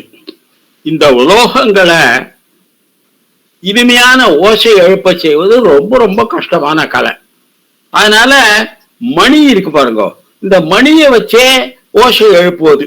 நான் நேபாளத்துக்கு பக்கத்துல இருக்கிற சில பீகார் பகுதிகள்லயும் போனேன். அவங்க என்ன பண்றாங்க, நம்ம ஊர்ல இருக்கிற அந்த பித்தளை அடுக்கு மாதிரி வெங்கலத்தால ஒரு பாத்திரம் செஞ்சிருக்காங்க. அந்த பாத்திரத்தை ஒரு மரக்கண்டையார அடிச்சு ஒரு நாதம் எழுப்புறாங்க. அந்த நாதம் ஒரு 3 நிமிஷம் 4 நிமிஷம் ஓ அப்படின்னு போய் அந்த ஓசை தானாவே மறைந்து போகின்ற அளவுக்கு அந்த ஓசை எழுப்பும். அதை தியானம் பண்றது புத்த மதத்துல ஒரு தியான பద్ధதி. அதனால புத்த மதத்து கோயில்கள் எல்லாம் பெரிய பெரிய மணி வச்சிருக்கும். அந்த மணியை ஒரு தடவை அடிச்சா அதனோட ரீங்கார ஓசையின் மேல அந்த தியானத்தை பண்ணுவாங்க. அந்த மாதிரி கையிலேயே ஒரு பெரிய கிண்ணம்னு வச்சுங்களேன், ஒரு 1 லிட்டர் கிண்ணம்னு வச்சுங்கோ, அந்த கிண்ணத்தை வெங்கலத்தால பண்ணினது, அத ஒரு மரக்கட்டையால் அடிச்சு டம்முன்னு ஒரு ஓசை உண்டாக்குவாங்க. அந்த ஓசையினுடைய ரீங்காரம் ரெசனன்ஸ்னு சொல்லுவாங்க. அந்த ரெசனன்ஸ் 3 நிமிஷம் 4 நிமிஷம் 5 நிமிஷம் நிக்காம ஓசிக்கும். அந்த ஓசைய தியானம் பண்றது உங்களுக்கு ரொம்ப சுலபமான ஒரு கலை. புத்த மதத்துல it is a standard practice. அதனால இந்த மெட்டல்ஸ், அந்த உலோகங்களான கருவி இருக்கு இல்லையா, இந்த பிசிக்ஸ்ல இந்த எக்ஸ்பெரிமெண்ட் எல்லாம், இந்த டியூனிங் ஃபோர்க்கு, அதை பத்தி எக்ஸ்பெரிமெண்ட் எல்லாம் பண்றவங்களுக்கு நல்லா தெரியும். ஆகவே இந்த இசை கருவிகளுக்கு அந்த உலோகத்தை பண்றது இருக்கு பாருங்க, அந்த மணியோ அந்த ஷேக்கண்டி அப்படின்னு சொல்லி ஒரு வகையான தாளம், அந்த தாளத்தை ஒரு கையில வச்சுக்கிட்டு இன்னொரு கையால ஒரு தடியால அடிப்பாங்க. அந்த மாதிரியோ ஜால்ரா, அந்த ஜால்ரா போடுறது, மணி அடிக்கிறது. அப்புறம் நீங்க சிதம்பரம் கோயிலுக்கு போனீங்கன்னாக்கா நடராஜ சன்னதிக்கு பக்கத்துல வலது பக்கத்துல ஒரு பெரிய மணி, அந்த பெரிய மணியை ஒரு தடியில கோத்திருப்பாங்க. அந்த மணிய அடிக்கிறதுக்கு பதிலாக அந்த மணியையே சுத்துவாங்க. அந்த ஓசை அவ்வளவு அற்புதமான ஒரு ஓசை. ஒரு அரை நிமிஷத்துக்கு நம்ம நடராஜரையே மறந்துட்டு அந்த மணி ஓசையே கேட்போம். அவ்வளவு மணியினுடைய ஓசையே உள்ளத்தை கவருவதாக இருக்கும். ஆகவே இப்படிப்பட்ட இந்த மணிகளை உருவாக்குவது ஒரு பெரிய கலை. நீங்க உத்தரகோஷம் அங்க போனீங்க அப்படின்னு சொன்னாக்க மரகத நடராஜரை தரிசனம் பண்ணுங்க, அந்த உலகத்திலேயே பழமையான சிவன் கோவில தரிசனம் பண்ணுங்க. அதுக்கு பக்கத்துல போனீங்கன்னாக்க ராஜா பாஸ்கர சேதுபதி இருக்காரு, சுவாமி விவேகானந்தரை போஷிச்சவர், அவர் அந்த கோவிலுக்கு ஒரு மணி வாங்கி கொடுத்திருக்காரு. அந்த மணிக்கு இன்னும் ஒரு தனியா கோவில் ஒரு மண்டபம் இருக்கு. அந்த மண்டபத்துக்கு போய் அந்த மணியை பாருங்க, அந்த மணியினுடைய ஓசை எவ்வளவு பிரமாதமா இருக்கும் அப்படின்னு. அதனால எந்த ஊருக்கு போனாலும் போகாட்டாலும் இந்த சிதம்பரத்துல நடராஜர் சன்னதிக்கு வலது பக்கத்துல இருக்கிற மணி, இந்த உத்தரகோஷ மங்கலத்துல தனி மண்டபத்துல இருக்கிற மணி, இந்த மணியினுடைய ஓசையை ரொம்ப நன்றாக கேட்க வேண்டும். அந்த மாதிரி இங்கிலாந்துல பிக் பென் அப்படின்னு ஒரு பெரிய கடிகாரம், அந்த கடிகாரத்தினுடைய ஓசை அந்த பிபிசியில கேட்டீங்கன்னா அடிக்கடி அந்த ஓசை அப்படியே வைப்பான். 12 மணிக்குன்னா 12 தடவை அடிக்கிற மாதிரி வைப்பான். அந்த மணி ஓசை ரொம்ப ரொம்ப ஒரு பிரமாதமான ஓசையா இருக்கும். அதனாலதான் இந்த ஆலய மணியின் ஓசையை நான் கேட்டேன் அப்படின்னு ஒரு பாட்டு இருக்கு பாருங்க. அந்த பாட்டு ஒரு இம்மார்டல் பாட்டு, அந்த பாட்டுக்கு சாவே கிடையாது. இப்ப கூட குழந்தைகள் இல்லாத புதுசா பாடு. அவ அந்த ஆலயமணியினுடைய ஓசைக்கு அவ்வளவு ஒரு தெய்வீகம் உண்டு, அவ்வளவு ஒரு ஈழம் உண்டு, ஒரு தியான சக்தி உண்டு, ஒரு ரீங்காரம் உண்டு, உடம்புல இருக்கிற டென்ஷன் எல்லாம் குறைக்கிற சக்தி உண்டு. இதை பத்தி ஒரு கதை. முதல்ல ரஷ்யாவில் இருந்த சில பெல் மெட்டல்னு சொல்லுவாங்க, இந்த மணி செய்யற அந்த வெங்கல சிற்பிகளுக்கு அந்த வெங்கலம் எப்படி உருவாக்குதுன்னு தெரியலையாம். ஒரு நாளைக்கு ராஜா அந்த சிற்பியை கூப்பிட்டு, நீங்க ஒரு வெங்கலத்துல மணி செஞ்சு கொடுக்கணும், அத கோவில்ல கட்டி அடிச்சாக்கா, மசூதியில சர்ச்சில் கட்டி அடிச்சா நீண்ட காலம் அந்த ஓசை கேட்கணும் அப்படிங்கிறான். இந்த சிற்பிக்கு ரொம்ப பயமா போச்சு. இந்த சிற்பி என்ன பண்றாரு, அந்த வெங்கலத்தோட வெவ்வேறு காம்பினேஷன், அதுல வெங்கலத்துல ஈயம் இருக்கும், வெங்கலத்துல இரும்பு இருக்கும், வெங்கலத்துல கொஞ்சம் காப்பர் இருக்கும், இதெல்லாம் கலந்துதான் அந்த வெங்கலம்ங்கிறது செய்வாங்க. அந்த வெங்கலத்தை உருவாக்க ட்ரை பண்ணி பாக்குறாரு, சரியாவே அமைய மாட்டேங்கிறது. அவர் விரும்பின மாதிரி அந்த ஓசை வரல. அந்த ராஜா கோச்சுக்கிட்டு, நீங்க அடுத்த தடவை அந்த மணியை வார்ப்படம் பண்ற போது நான் விரும்புற மாதிரி அந்த மணி ஓசை வரலன்னா உங்க கழுத்தை வெட்டி கொலை பண்ணிட போறேன் அப்படின்னு பயமுறுத்துறார். இந்த சிற்பிக்கு, வெங்கல சிற்பிக்கு, இந்த வெங்கல சிற்பிக்கே நம்ம நாட்டுல தனி பெயர் உண்டு, கம்போலர்னு சொல்லுவாங்க.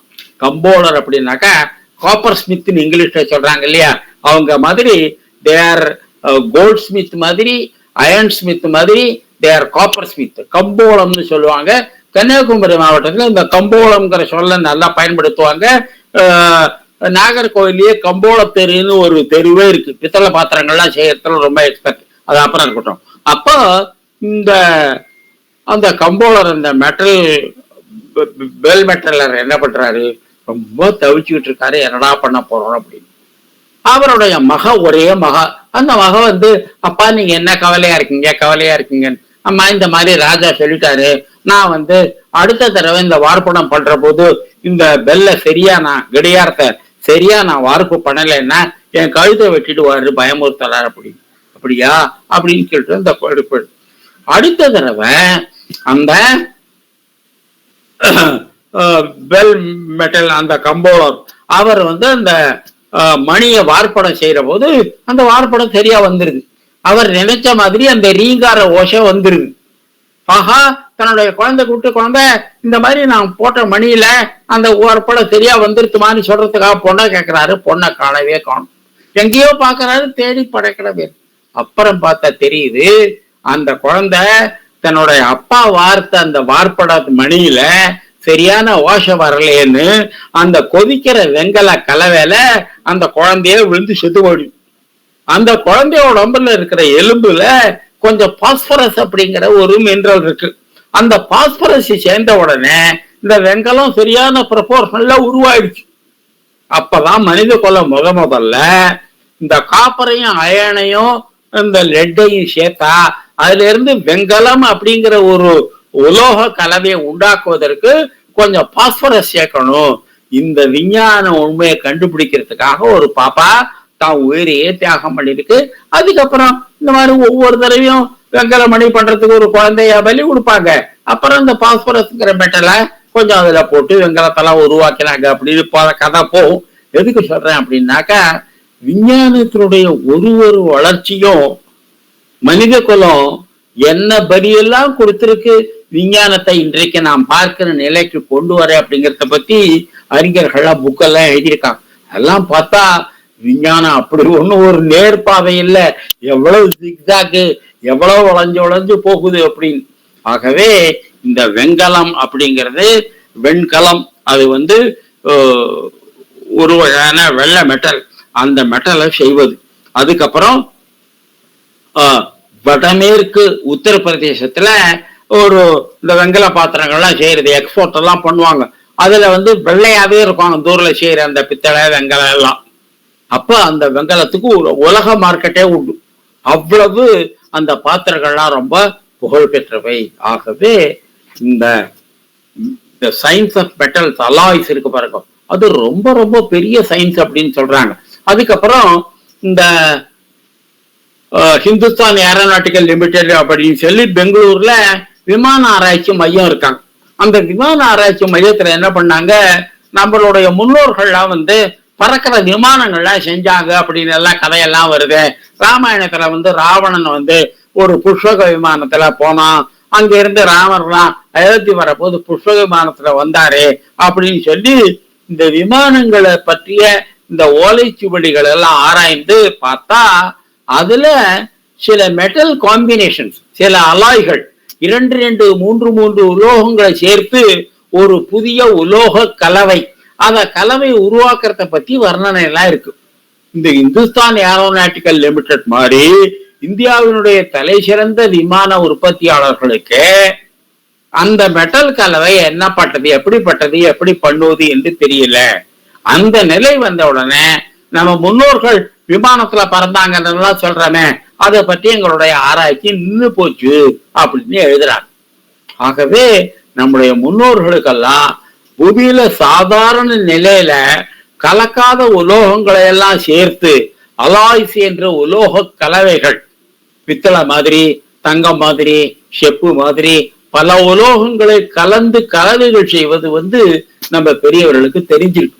அதை பத்தி ஓலைச்சுவடையெல்லாம் இருக்கு. ஆனா அந்த மெட்டல்ஸ் எல்லாம் எப்படி கலப்பது என்று தெரியவில்லை. இப்ப மாடர்ன் சயின்ஸ்ல என்ன பண்றாங்கன்னாக்க, பூமியில சாதாரண டெம்பரேச்சர் பிரஷர்ல கலக்காத 2 உலோகங்களை விண்வெளியில எடுத்துக்கொண்டு போய் ஸ்பேஸ் ஸ்டேஷன்ல கலக்கலாம் அப்படின்னு சொல்றாங்க.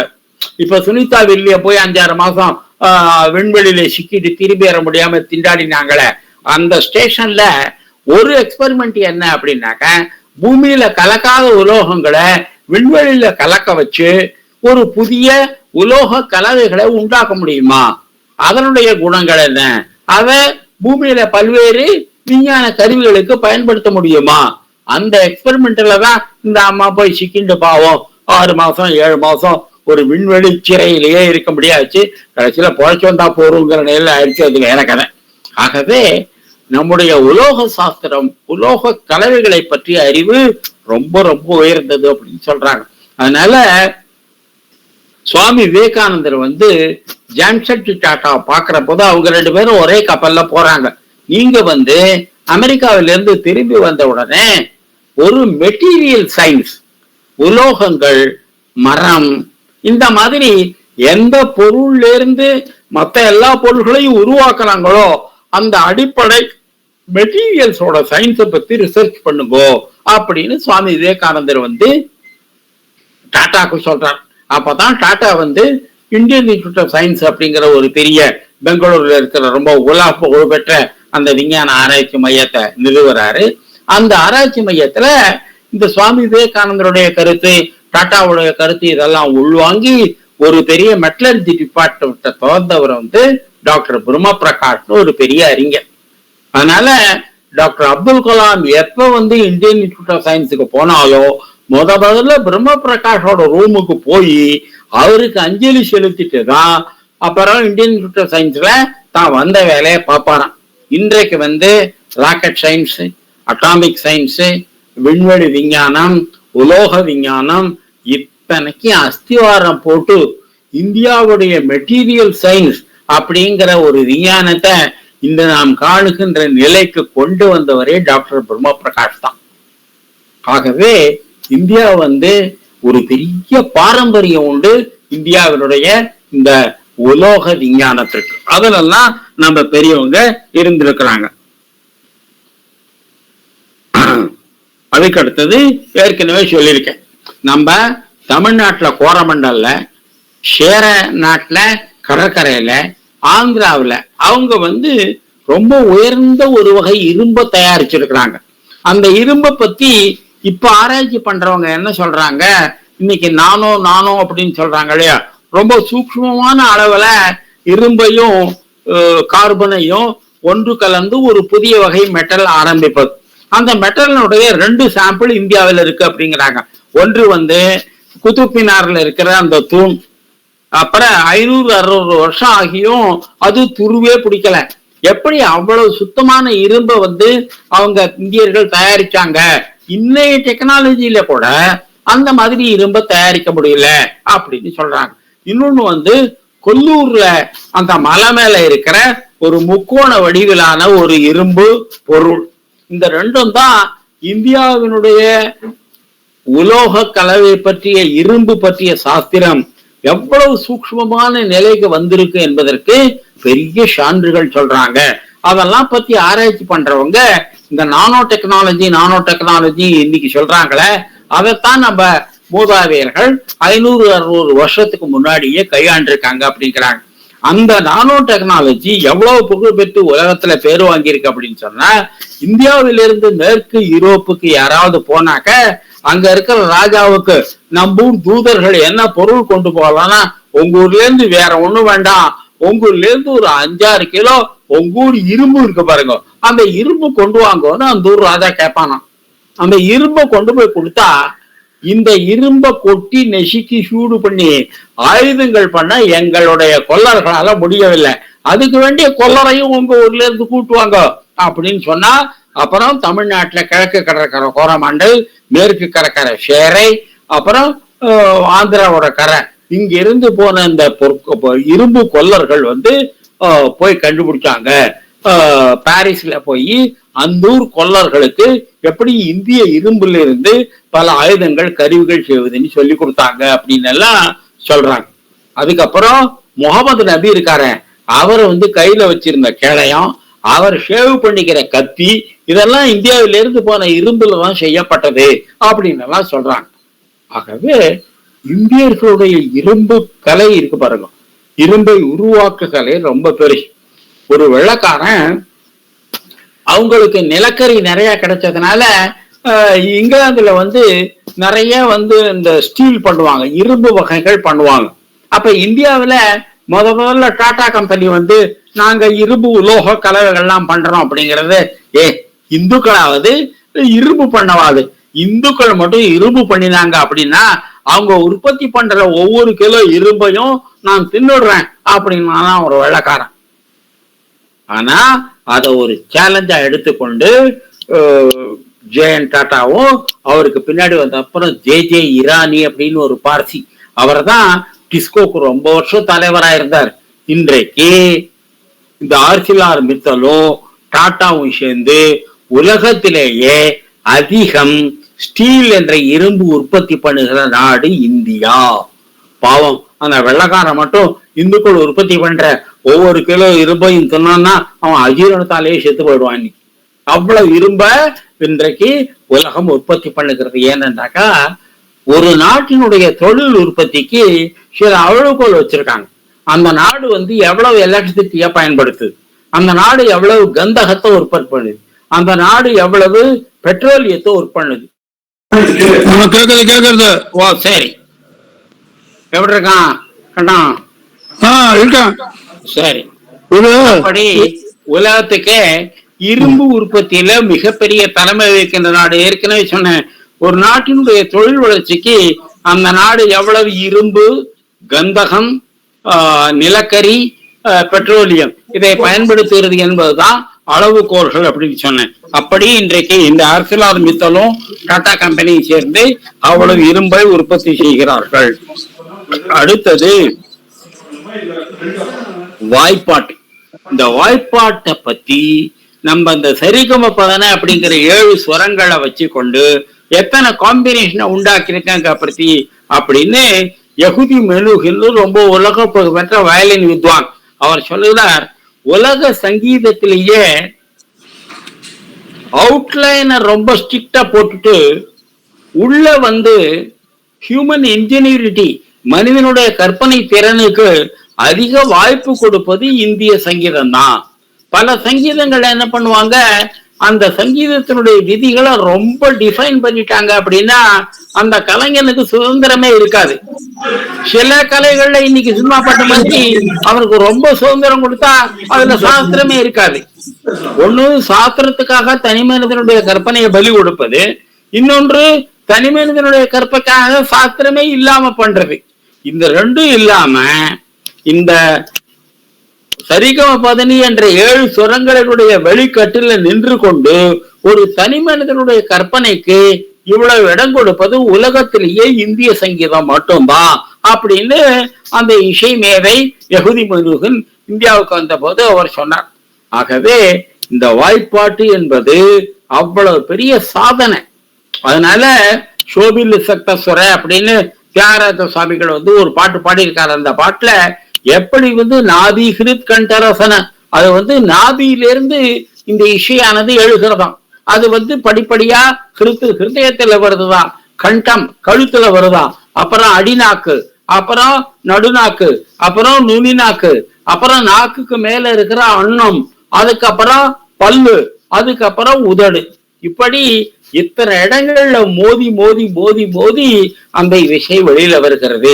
இதற்கு ஒரு அசுர சாதனை. அந்த சாதனை நம்ம இசைக்கலைஞர்கள் கையாண்டு இருக்கிறார்கள். அதனால ஏதோ வாய்ப்பாட்டு பாத்ரூம்ல திங்கிற மாதிரி அப்படியும் இல்லை, அது ஒரு பெரிய ஆன்ம சாதனை. இதை வச்சுதான் தி ஜானகிராமன் மோகமுள்ளு அப்படிங்கிற ரொம்ப புகழ்பெற்ற ஒரு நாவல் எழுதினாரு. அதுக்கப்புறம் ஒரு சினிமாவை கூட வந்தது, அதெல்லாம் வேற விஷயம். அப்ப இந்த வாய்ப்பாட்டு என்பது ஒரு ஆன்மீக சாதனை. அந்த சாதனையில நம்முடைய பெரியவர்கள்லாம் ரொம்ப புகழ் பெற்றிருக்கிறார்.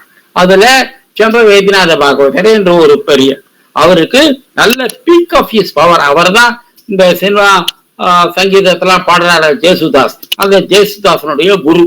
அவருக்கு குரல் போயிடும். அவர் குரல் போயிட உடனே குருவாயூரப்பனை வேண்டி வேண்டி வேண்டி வேண்டிய he regained his voice, அவருடைய குரலை திரும்ப பெற்றார். அப்போ இந்த இசை அப்படிங்கிறது ஒரு ஆன்மீக பயிற்சி அப்படின்னே சொல்றாங்க. அதுக்கு ஒரு பெரிய உதாரணம் தியாகராஜ சுவாமிகள் தான். அதுக்கப்புறம் முத்துசாமி தீட்சிதர், அதுக்கப்புறம் சியாமா சாஸ்திரிகள், அதுக்கப்புறம் மாரிமுத்தா பிள்ளை, இந்த மாதிரி அதுக்கப்புறம் நம்ம திருப்பூத்திரியை தேர்ந்த பெரியவர் கோபாலகிருஷ்ண பாகவதர், இந்த மாதிரி இவங்களை இசைக்கு இசை, பாட்டுக்கு பாட்டு, இந்த ரெண்டையும் இணைத்திருக்கிறார்கள். அப்ப இந்த இசைக்கு ஒரு மொழி வேணுமா வேண்டாமா, இது ஒரு பெரிய ப்ராப்ளமா வந்தது. இப்ப அண்மையில இளையராஜா ஒரு பெரிய கான்ட்ரவர்ஷியலா ஒரு ஸ்டேட்மெண்ட் சொன்னார். இசைக்கு மொழி தேவையே இல்லை, பாட்டே தேவையில்லை, அந்த சங்கீதமே போரும் அப்படி. அதை பத்தி எதிர்த்தும் ஆதரித்தும் நிறைய பேர் வழக்கம் போல சண்டை போட்டாங்க. ஆனா தமிழை பொறுத்தவரையிலும் நம்ம இசை தமிழ் என்று சொல்லுகிற போதே அந்த இசைக்கு ஒரு பாடல் அவசியம் அப்படின்னு தெரியும். இல்லாட்டாக்க தியாகராஜ சுவாமிகளை போன்றவர்கள், முத்துசுவாமி தீட்சிதரை போன்றவர்கள், ஷியாமா சாஸ்திரியை போன்றவர்கள், கோபாலகிருஷ்ண பாரதியை போன்றவர்கள், இப்படிப்பட்ட அப்புறம் திருப்பூந்துருத்தி அந்த நாராயண தீர்த்தரை போன்ற இசை மேதைகள், இசைக்காகவே தன்னுடைய வாழ்க்கையை தியாகம் பண்ணின மேதைகள் எதுக்கு பாட்டு மட்டும் பாடாம பல சாகித்யங்களை உண்டாக்கியிருக்காங்க, பல பாடல்களை உண்டாக்கியிருக்காங்க. அந்த பாடல்களுக்கும் ஒரு ஸ்பிரிச்சுவல் டைமென்ஷன் உண்டு.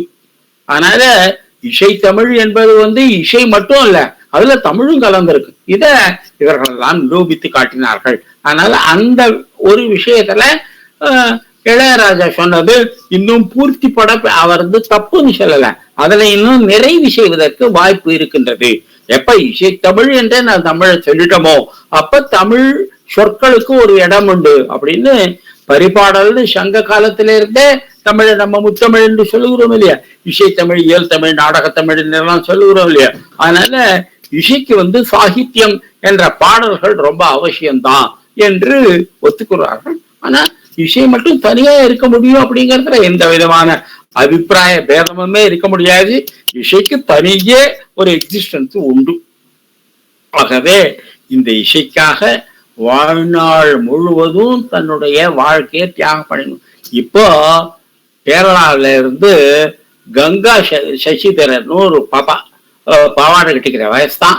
அந்த பாப்பா வயலின்ல என்னமா வாசிக்கிறாங்க, எல்லாரும் பார்த்து ஆச்சரியப்படுறாங்க. நீங்க யூடியூப்ல போட்டு பாருங்க, கங்கா சசிதரன் அப்படின்னு ஒரு வயலின் வாசிக்கிற குழந்தை. இதெல்லாம் அதனால இசையை பத்தி சொல்றவங்க என்னங்க, இசையெல்லாம் ஒரு ஜென்மத்துல வராது, போன பிறவியில கத்துக்கொண்டதனுடைய மிச்சம் தான் இந்த பிறவி சங்கீதம் அப்படின்னு சொல்றாங்க. அந்த மாதிரி இந்த இசைத்தமிழ் பல பிறவிகளில் வருவது. ஆகவே இந்த சிவபெருமானி இசை பாடுகிறார். சிவபெருமானை பத்தி பேசுற போது, முருகனை பத்தி பேசுற போது, பிள்ளையாரை பத்தி பேசுகிற போது, பராசக்தியை பத்தி பேசுகிற போது, சாமகோஷ பிரியா சாமகோஷ பிரியா என்று அவர்களெல்லாம் இசையை ரொம்ப விரும்பி இருக்கிறார்கள் என்று சொல்லுவது. அதனால யாக்ஞவல்கிய ஸ்மிருதியிலேயே இசை இறைவனோடு நம்மை கூட்டி வைக்கின்ற ஒரு கருவி அப்படின்னு சொல்றாங்க. அந்த இசைய என்னைக்கு தெய்வத்திலிருந்து பிரிச்சானோ இந்த சினிமா பாட்டுக்காரன், அன்றைக்கே இசை என்பது மனிதனை உயர்த்துவதற்கு பதிலாக மனிதனை கேவலப்படுத்துகின்ற ஒரு கருவியாக ஆகிவிட்டது. ஏன்னாக்கா இசை நம்முடைய உடம்புல இருக்கிற டென்ஷன் எல்லாம் குறைச்சு நம்ம உடம்ப தளர்த்துகிற போது நம்ம உடம்புல அமுக்கி அமுக்கி வச்சிருந்த கெட்ட எண்ணங்கள்லாம் மேல வரும். அத கரைக்கிற மாதிரி எல்லாம் யோகால எக்ஸசைஸ் எல்லாம் இருக்கு. நம்ம மனத்துல நம்ம சில கெட்ட எண்ணம் வரபோது என்ன பண்றோம், அதோட தலையில ஒரு அடி அடிச்சு உள்ள அமுக்குறோம். அது உள்ளேயே கரைஞ்சி போகிற மாதிரி செய்யறதுக்கெல்லாம் பயிற்சிகள் இருக்கு.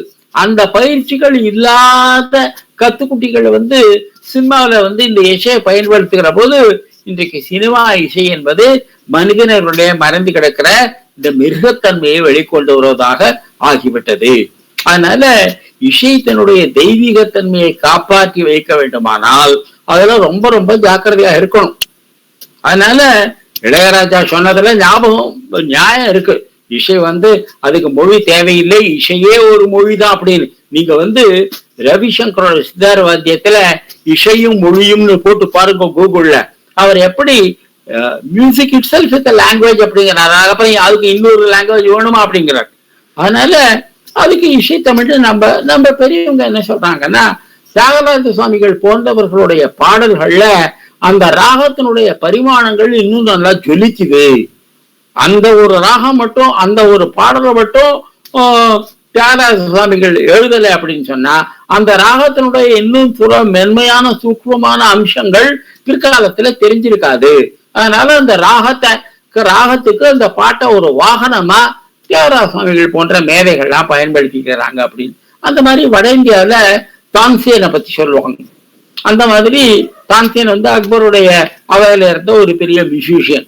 அப்போ அந்த அவர் பாடினார்னா தானா விளக்கறியும் அப்படின்னு எல்லாம் சொல்லுவாங்க. அந்த மாதிரி இசைக்கு ஒரு மேஜிக்கல் பவர் மட்டும் இல்லாம ஒரு இசைக்கு ஒரு கருவியாகவும் இந்த தமிழ் இருக்கிறது என்பதை உலகத்துல எத்தனையோ மொழிகள் இருந்தாலும் இதுல இசை தமிழ் என்று ஒரு மொழியினுடைய அடிப்படை அம்சமாக இசையை சேர்த்து சொல்வது தமிழ்நாட்டுல மட்டும்தான் இருக்கிறது. அதுக்காக வாழ்நாள் முழுவதும் செலவழிச்ச பயிற்சியாளர்களா இந்தியாவில இருக்கிறாங்க. அதனால 64 கலையில சாட்சாத் ஆயக்கலைகள் 64 ஏய உணர்விக்கும் என்னென்னை அப்படிங்கிற சரஸ்வதியே போற்றுகின்ற கலை ஏதாவது ஒன்று அப்படி உண்டு அப்படின்னா அது இசைக்கலை தான். அதனால சரஸ்வதி தன்னுடைய வீணையை வைத்துக்கொண்டு சரஸ்வதி எப்போதும் பாடுகிறாள்னு சொல்லுவாங்க. வீணையில வாசிக்கிறாள்னு சொல்ல மாட்டாங்களா, சரஸ்வதி வீணையில் பாடுகிறாள் அப்படின்னு சொல்லுவாங்க. அந்த மாதிரி நாரதர் கையில இருக்கிற வீணைக்கும் ரொம்ப பெரிய முக்கியத்துவம் உண்டு. அந்த மாதிரி இந்த இசைக்கு பாட்டு அவசியமா இல்லையா அப்படிங்கிறது மனித குலம் இருக்கிற வரலையும் இந்த வாதம் இருக்கத்தான் போகுது. இந்த வாதத்துக்கு அவசரப்பட்டு இதுதான் ரைட்டு இதுதான் தப்பு அப்படின்னாலும் நம்ம சொல்லக்கூடாது. ஏனென்றால் பல ராகங்கள் அவை எழுதப்பட்ட பாடல்களினாலே ஒரு முழுமையை பெற்றிருக்கின்றன. அது இல்லாமலும் அந்த ராகம் ஜொலிக்குது அப்படிங்கிறத ஒரு ராக ஆலாபனையை நம்ம கேட்கிற போதே சொல்றாங்க. ஆனா இன்றைக்கு உலகம் முழுக்க இசையினுடைய பயன் என்ன அப்படிங்கிறத பாக்குற போது மூளையில ஒன்றோடு ஒன்று இணைத்திராத பல திசுக்களை இணைப்பதற்கு இந்த பிரெயின் ஜாகிங் அப்படிங்கிற பிரெயின் பிளாஸ்டிசிட்டி அப்படிங்கிற வார்த்தையெல்லாம் சொல்றாங்க. அந்த வார்த்தையில பல ஸ்டேஜஸ் சொல்றாங்க. அவங்க என்ன சொல்றாங்க, முதல்ல நீங்க இசையை கேளுங்க, அதுவே ஒரு மூளை பயிற்சி அப்படிங்கிறாங்க. அதுக்கப்புறம் நீங்களே வாசிங்க அப்படிங்கிறாங்க. அதுக்கு அடுத்தது பாட்டு வாசிங்க அப்படிங்கிறாங்க. அதுக்கு அடுத்தது சுத்தமான ராகத்தை வாசிங்கோ, அதுதான் மூளையினுடைய திசுக்களை ஒன்றிணைப்பதற்கு மிகப்பெரிய கலை அப்படின்னு சொல்றாங்க. அந்த பிரெயின் பிளாஸ்டிசிட்டி, பிரெயின் ஜாகிங் அப்படின்னு மூளையினுடைய திசுக்களை இணைப்பதுதானே மூளை வளர்ச்சிக்கு ஒரு பெரிய அடிப்படை. அதுக்கு இந்த ராகங்களை மட்டும் ஆலாபனை பண்ணுவது ரொம்ப பயன்படுத்துறது என்று இன்றைக்கு விஞ்ஞானிகள்லாம் ரொம்ப சொல்றாங்க. அதுக்கப்புறம் இன்னொன்னு இசை என்பது உயிரின் மொழி அப்படிங்கிறாங்க. ஒருத்தன் உயிரோட இருக்கான் அப்படிங்கிறதுக்கு என்ன அடையாளம் அப்படின்னாக்கா he will be able to communicate in the language of music அப்படிங்கிறாங்க. அதனால உலகத்துல பூமியை தவிர வேற ஏதாவது கிரகங்கள்ல உயிர்கள் இருக்கா அப்படிங்கறத பத்தி பரீட்சை பண்றவங்க எல்லாம் என்ன பண்றாங்கன்னாக்கா பல உயர்ந்த இசைகள் அந்த இசையெல்லாம் பதிவு பண்ணி விண்வெளிக்கு அனுப்புறாங்க. ஏனென்றால் இந்த இசை என்பது உலக மொழி. உலகத்தினுடைய இந்த படைப்பலை எங்கேயாவது உயிர்கள் இருந்ததுனாக்கா they will be able to understand and appreciate and communicate through this music language. இந்த இசை என்ற மொழியை புரிந்து கொள்வார்கள். இதன் மூலமாக நம்முடன் அவர்கள் தொடர்பு கொள்ள முடியும் அப்படின்னு இசை என்பதுதான் உயிரின் மொழி என்று இன்றைக்கு தலை சிறந்த விஞ்ஞானிகள் சொல்லுகின்றார்கள். அதனால இசை என்ற சொல்லுக்கு இணைந்திருப்பது அப்படின்னு ஒரு அர்த்தம் உண்டு. இதழ் இசைப்பட வாழ்தல் அப்படிங்கிறார் பெரியவங்க. அதனால இந்த இசைக்கு ஒரு பெரிய ஒரு ஒரு இது ஒரு ஒரு பெரிய மானுட அங்கீகாரம் உண்டு, ஆன்மீக அங்கீகாரம் உண்டு. பசுர் வேத்தி சிசுர் வேத்தி மிருகங்களெல்லாம் பசுவை இசையை புரிந்து கொள்ளும் என்று கிருஷ்ண பரமாத்மா புல்லாங்குழல் வாசினா மிருகங்கள் தான் அப்படியே நின்றுடும் அப்படிங்கிறான். நீங்க திருவிளையாடல் சினிமால பார்த்திருப்பீங்க. இத்தனைக்கும் அந்த டிஎம் சௌந்தரராஜன் பாடின பாட்டு வந்து அந்த சினிமால மிக உயர்ந்த பாட்டுன்னு சொல்ல முடியாது. அதை விட பாலமுரளி கிருஷ்ணன் பாடின ஒரு நாள் போதுமாவோ, டி.ஆர். மகாலிங்கம் பாடின அந்த சிவபெருமானை பத்தி பாடுறதும் இன்னும் நல்லா அது வேற விஷயம். ஆனா அந்த பாட்டை சிவபெருமான் பாடுற போது செடி கொடிகள்லாம் அசையாம இருந்தது அப்படிங்கிறாங்க. அப்ப செடி கொடிகளுக்கு கூட இசையினுடைய மொழி புரிகிறது அப்படிங்கிறாங்க. ஆகவே இந்த உயிருள்ளவத்தினுடைய யூனிவர்சல் லாங்குவேஜ் ஒரு உலகளாவிய மொழி அப்படின்னு இசைய சொல்றாங்க. அதனால அதுக்காக வாழ்நாளையே கொடுத்தவங்க, உயிரையே கொடுத்தவங்க. இப்ப திருப்பூந்திருத்தில இருந்தார் அந்த தரங்கம்லாம் வாய்ச்சார அவர் வந்து நாராயண தீர்த்தர் அப்படிங்கிறவங்க வாழ்நாள் முழுவதும் பிரம்மச்சரியமும் இசையும் தான், அவங்களுக்கு வேற ஒண்ணுமே கிடையாது வாழ்க்கை.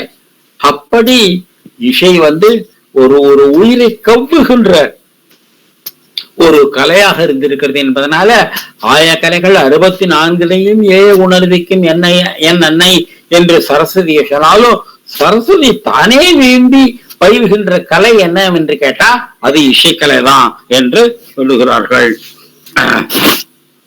அடுத்தது நிறுத்தம். 3/4 மணி நேரம் ஆகும். இன்னும் அந்த நிறுத்தத்தை பத்தி ஏற்கனவே சொன்னேன். நிறுத்தம்ங்கிறது ஒரு பேசிக்கலி யோக பயிற்சி.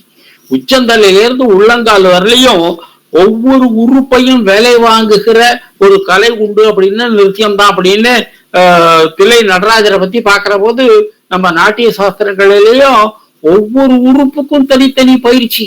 அதை ரொம்ப நல்லா பயின்றவங்க இந்த கதகளிக்காரங்க தான். இந்த கதகளிக்காரங்களுக்கு முகத்துல உள்ள இந்த தாவாங்கட்டையில இருந்து உச்சந்தலை வரையும் இருக்கிற ஒவ்வொரு பகுதியையும் பயிற்றுவிக்கவே பல வருஷங்கள் ஆகுமா. என் கூட ஒரு அன்பர் இருந்தார், அவர் சர்வோதயால இருந்தாரு. நான் இருந்த ஆர்கனைசேஷனுக்கு ஜெனரல் செக்ரட்டரியா இருந்தார். 6 வருஷம் கதகளி படிச்சாரு. அப்ப அவர் சொல்லுவார், இந்த கதகளி அப்படிங்கிறது ஒரு டான்ஸே இல்லை சார், ஒரு ஆன்மீக பயிற்சி சார் அப்படின்னு சொல்லுவார். அதனால கொஞ்ச நாளைக்கு அப்புறம் அவர் பேசுற மொழியிலேயே அந்த மொழி கலந்துருக்கும். அவர் தூரத்துல இருந்து வேலைக்காரனை பார்த்து ஒரு சொம்பு கொண்டு வா அப்படின்னு சொன்னா அது கூட ஒரு எக்ஸ்பிரஷன் ஆஃப் ஆர்ட். அவ்வளவு அழகா ஒரு சொம்ப கொண்டு வாங்கிறதுல என்ன பெரிய கலை இருக்கு, அதை கூட அவ்வளவு அழகா சொல்ல முடியும். அப்பதான் எனக்கு கதகளியோட பெருமையே தெரிஞ்சது.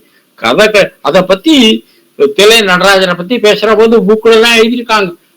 நடராஜனுடைய ஒவ்வொரு அங்கமும் வந்து நிறுத்திய நாடக பயிற்சி பெற்றதான், நடன பயிற்சி பெற்றதான்.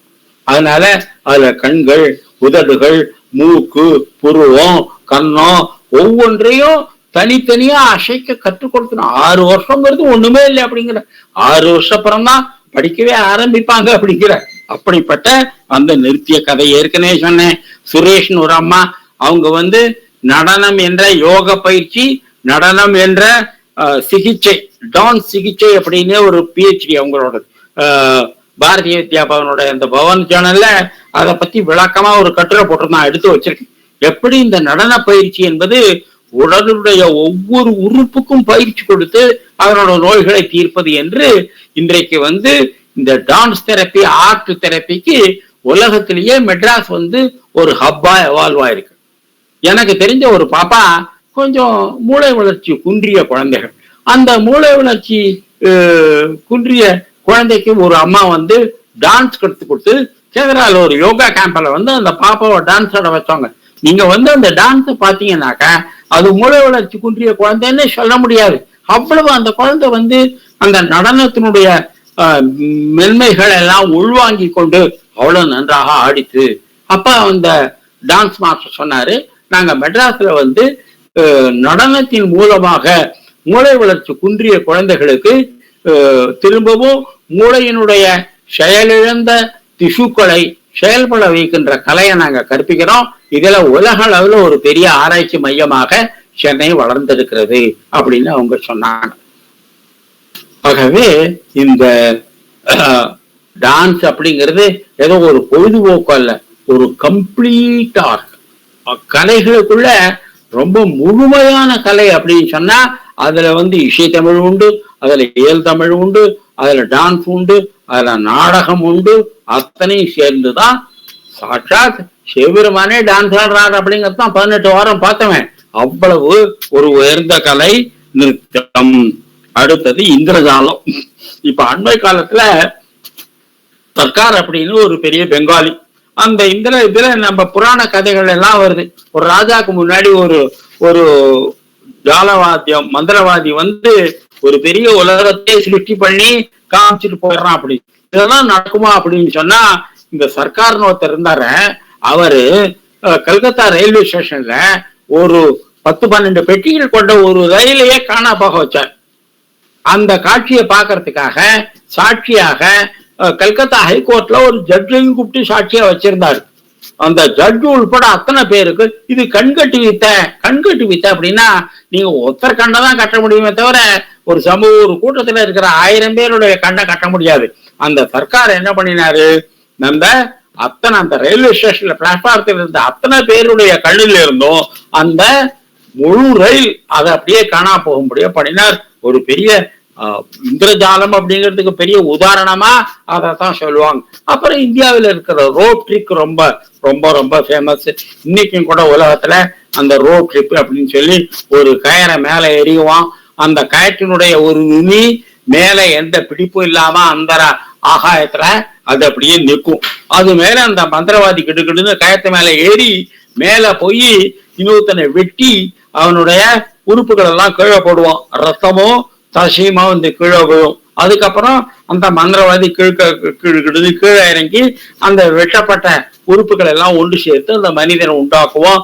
தி ஃபேமஸ் இந்தியன் ரோப் ட்ரிக் அப்படின்னு உலகத்துக்கு இந்தியாவினுடைய இந்திரஜால கலையை பத்தி பேரு வாங்கி கொடுத்ததே இந்த இந்திரஜாலம் தான். அவ்வளவு ரொம்ப பார்த்தாலே ரொம்ப த்ரில்லிங். யூடியூப்ல போட்டு பாருங்க, அப்பப்போ வரும்.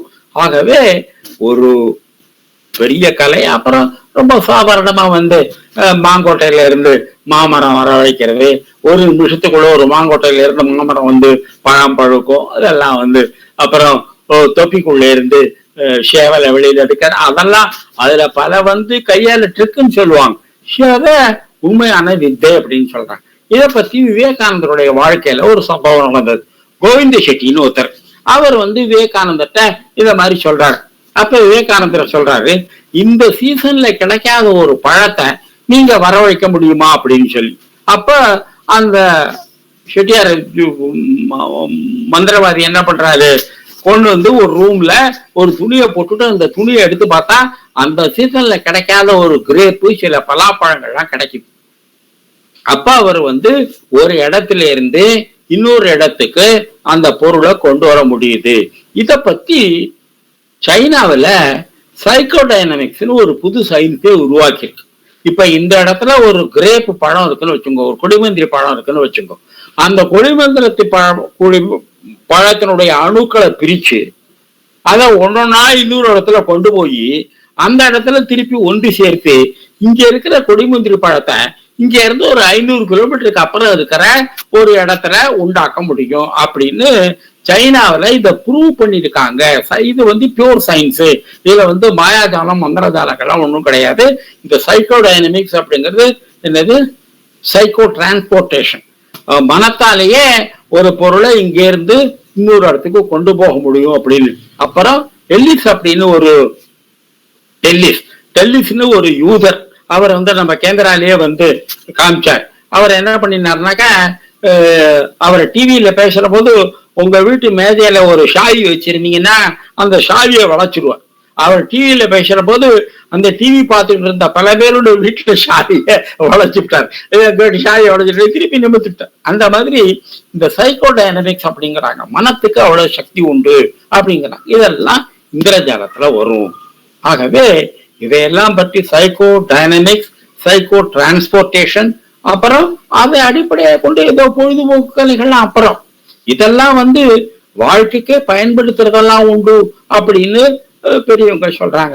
அதெல்லாம் பத்தி என்ன ஆராய்ச்சி நடந்திருக்கோ நமக்கு தெரியாது. அடுத்தது சூதாட்டம்.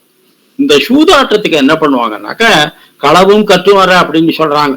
அப்புறம் ருத்ரத்திலேயே வேதத்திலேயே தசியூனாம் பத்தையே நமோ நமக என்று வேதத்திலேயே நீ திருடர்கள் தலைவனாக இருப்பது நமஸ்காரம் அப்படிங்கிறது பகவத்கீதையிலையும் 10வது அத்தியாயத்துல ஜீவிதம் தலையதாமஸ்மி, நான் சூதாளர்களின் சூதாட்ட கலையாக இருக்கின்றேன் அப்படின்னு சொல்லுவாங்க. அதுக்கு என்ன காரணம் சொல்றாங்கன்னாக்க, நீங்க ஒரு திருட்டை கண்டுபிடிக்கணும் அப்படின்னா அந்த திருடனுடைய மனப்பாங்கு எப்படி இருக்குன்னு போலீஸ்காரனுக்கு தெரியணும். அப்பதான் அந்த போலீஸ்காரன் அந்த திருடன் நினைக்கிற மாதிரி நினைச்சு அந்த பொருளை மீட்ட முடியும். எனக்கு ஒரு சுவாரஸ்யமான சம்பவம் நடந்தது. நான் கல்கத்தாக்கு ஏரோப்ளேன் டிக்கெட் வாங்கியிருக்கேன். என் டிக்கெட்டை பிக் பாக்கெட் அடிச்சாகணும். எனக்கோ கல்கத்தா ரொம்ப அவசரமா போயாகணும். அப்ப நான் ஏர்போர்ட்ல போய் சொன்னேன், சார் நீங்க அந்த டிக்கெட் நம்பரை எழுதி கொடுத்துட்டு பணத்தை கட்டிட்டு நீங்க ஏர்போர்ட்ல போயிடுங்க. அந்த பழைய டிக்கெட் கிடைச்சதுன்னா அதை கொண்டு எங்கிட்ட கொடுங்க, நான் அந்த பணத்தை திருப்பி கொடுத்துட்றேன்னு ஏர்போர்ட்ல சொன்னான். நான் ஒரு 7000 ரூபாய் கட்டிட்டு கல்கத்தாக்கு டிக்கெட் வாங்கிட்டு கல்கத்தாக்கு போயிட்டேன். நான் கல்கத்தா போயிட்டு திரும்பி வரதுக்குள்ள நம்ம சென்னை கேந்திரத்தில் இருக்கிற தாடி நாகசாமி நாகேந்திரா அங்க இருக்கிற உள்ளூர் போலீஸ்காரன்ட்ட போய் சொல்லியிருக்காரு. அந்த போலீஸ்காரன் என்ன பண்ணிருக்கான், அந்த போலீஸ்காரனுக்கு அந்த ஏரியால இருக்கிற எல்லா திருடனையும் தெரியும். அந்த திருடன்ட்ட போய், ஐயோ பாவம் ஒரு ஏழை தொண்டர்ப்பா, அவர்கிட்ட போய் நீங்க பொருளை கொள்ளடிக்காத அப்படின்னு சொல்லிட்டு அதுல இருக்கிற கேஷை மட்டும் எடுத்துக்கோ, அதுல இருக்கிற அந்த ஏரோப்ளேன் டிக்கெட்டை நீ விற்க போனேன்னா போலீஸ்காரனை பிடிச்சுவான் அப்படின்னு சொல்லிட்டு டாக்டர் நம்ம நாகேந்திராக்கு முன்னாடி நம்ம கேந்திரால அந்த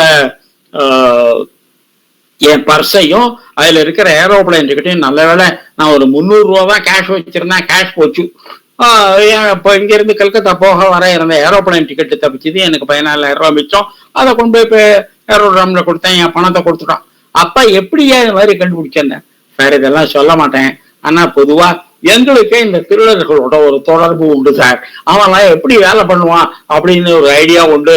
அதனால இந்தந்த ஏரியால திருட்டு நடந்ததுன்னா இவன் தான் பண்ணிருப்பான்னு அவனை வச்சு பீராஞ்சு, இந்த ஏரோப்ளேன் டிக்கெட்டை கொண்டு போய் நீ வித்தனை அமுட்டுப்பாவா அப்படின்னு சொல்லி நான் டிக்கெட்டை திருப்பி கொடுத்துட்டான் அப்படின்னு சொல்லி எனக்கு அந்த சுவாரஸ்யம் நடந்தது. இந்த ஜீவிதம் தலையதாமஸ்மி, நான் திருடர்களில் திருட்டுத்தனமாக இருக்கின்றேன் என்று கண்ணன் கீதையில சொல்றானே, அதுக்கு கூட அறிவு உண்டு. திருடுறதுக்காக இல்ல, சமுதாயத்தில் இருக்கிற திருட்டை கண்டுபிடிப்பதற்காக. ஆகவே ருத்ரத்திலேயே நான் திருடர்களின் தலைவராக இருப்பவனுக்கு நமஸ்காரம் என்றெல்லாம் வருகிறது. அதனால எல்லா கலைகளும் தெரிந்திருக்க வேண்டும். ஆகவே இந்த சூதாட்டம் ஒரு கலை, இது ஒரு லெவல். இதை கொஞ்சம் இந்த ஆர்குமெண்ட்டை கொஞ்சம் ஹையர் லெவலுக்கு எடுத்துன்னு போவோம். ஒரு தடவை இந்த 4 யுகங்களுடைய சுழற்சி நடக்கிற போதும் அந்த கடைசி கலியுகம் நடந்த பிறகு அடுத்த யுகம் எப்படி ஆரம்பிக்கும் என்பதற்கு ஒரு அடையாளமே இல்லை. ஏனென்றால் ஒரு யுகம் முடிந்த பிறகு அடுத்த யுகம் ஆரம்பிப்பதற்கு கால இடைவெளி இருக்கு இல்லையா, அந்த கால இடைவெளியை அளப்பதற்கு சம்பவங்கள் எதுவுமே நடக்காது. ஏதாவது ஒரு சம்பவம் நடந்தா தானே இவ்வளவு வருஷம், 1 வருஷம் ஆச்சு, ஒரு தடவை மழை பெஞ்சா 1 வருஷம் ஆச்சு, ஒரு தடவை ஞாயிற்றுக்கிழமை வந்ததுன்னா 1 வாரம் ஆச்சு, ஒரு தடவை சூரியன் சந்திரன் தோன்றி மறைஞ்சதுன்னா 1 மாசம் ஆச்சு என்று ஏதாவது ஒரு சம்பவத்தை வச்சுதானே காலத்தை அளவு பண்றோம்.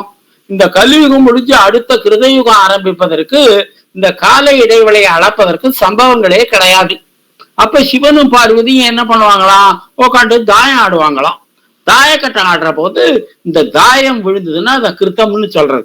அந்த கிருத்தம் என்ற பகடைக்காயின் கீழ் வருபவர்களுக்கு உலகமே வசமாகும்னு வேதத்துல வருது. அதனால God does not play dice அப்படின்னு ஐன்ஸ்டீன் சொன்னார் இல்லையா, அது தப்பு. God does play dice. ஒரு யுக சுழற்சி முடிந்த பிறகு, ஒரு சத்துருயுகம் முடிந்த பிறகு அடுத்த சத்துருயுகம் ஆரம்பிப்பதற்கு இந்த இடைவெளிய அளப்பதற்கு சம்பவங்கள் எதுவுமே இல்லை. அப்படிங்கிறதுனால காலத்தை அளப்பதற்கு புறக்கருவிகள் எதுவும் கிடையாது. It is purely God's will. அப்ப கடவுள் அடுத்த எப்ப ஆரம்பிக்கணும் அப்படின்னா, பார்வதி சிவனும் உட்கார்ந்து தாயக்கட்டை விளையாடுவாங்க. அதுல தாயம் விழுந்த உடனே உலகத்தினுடைய அடுத்த சைக்கிளை ஆரம்பிச்சிருவாங்க. அதனாலதான் அதுக்கு கிருத யுகம்னு பேரு. கிருதம் அப்படிங்கிறது நம்ம தாயக்கட்டை விளையாடுற போது தாயம்னு சொல்றோம் இல்லையா, அந்த தாயத்துக்கு தான் கிருதம்னு பேர். அதனால அந்த கிருதம் என்ற எண் விழுந்தவனுக்கு கீழே உலகம் முழுவதும் வந்து விழுவதை போல கிருதயுகத்தில் இருந்துதான் உலக படைப்பு முழுதும் தோன்றுகிறது என்று வேதத்துல வரும். அது வேற விஷயம். அதனால இந்த தாயக்கட்டை விளையாடுவது நம்ம சாஸ்திரத்துல ரொம்ப முக்கியமானது. ரெண்டாவது, சத்திரியர்கள் இந்த உலகம் நிலையாமையது என்பதை எப்பவும் ஞாபகத்திலே வச்சுட்டு இருக்கணும்.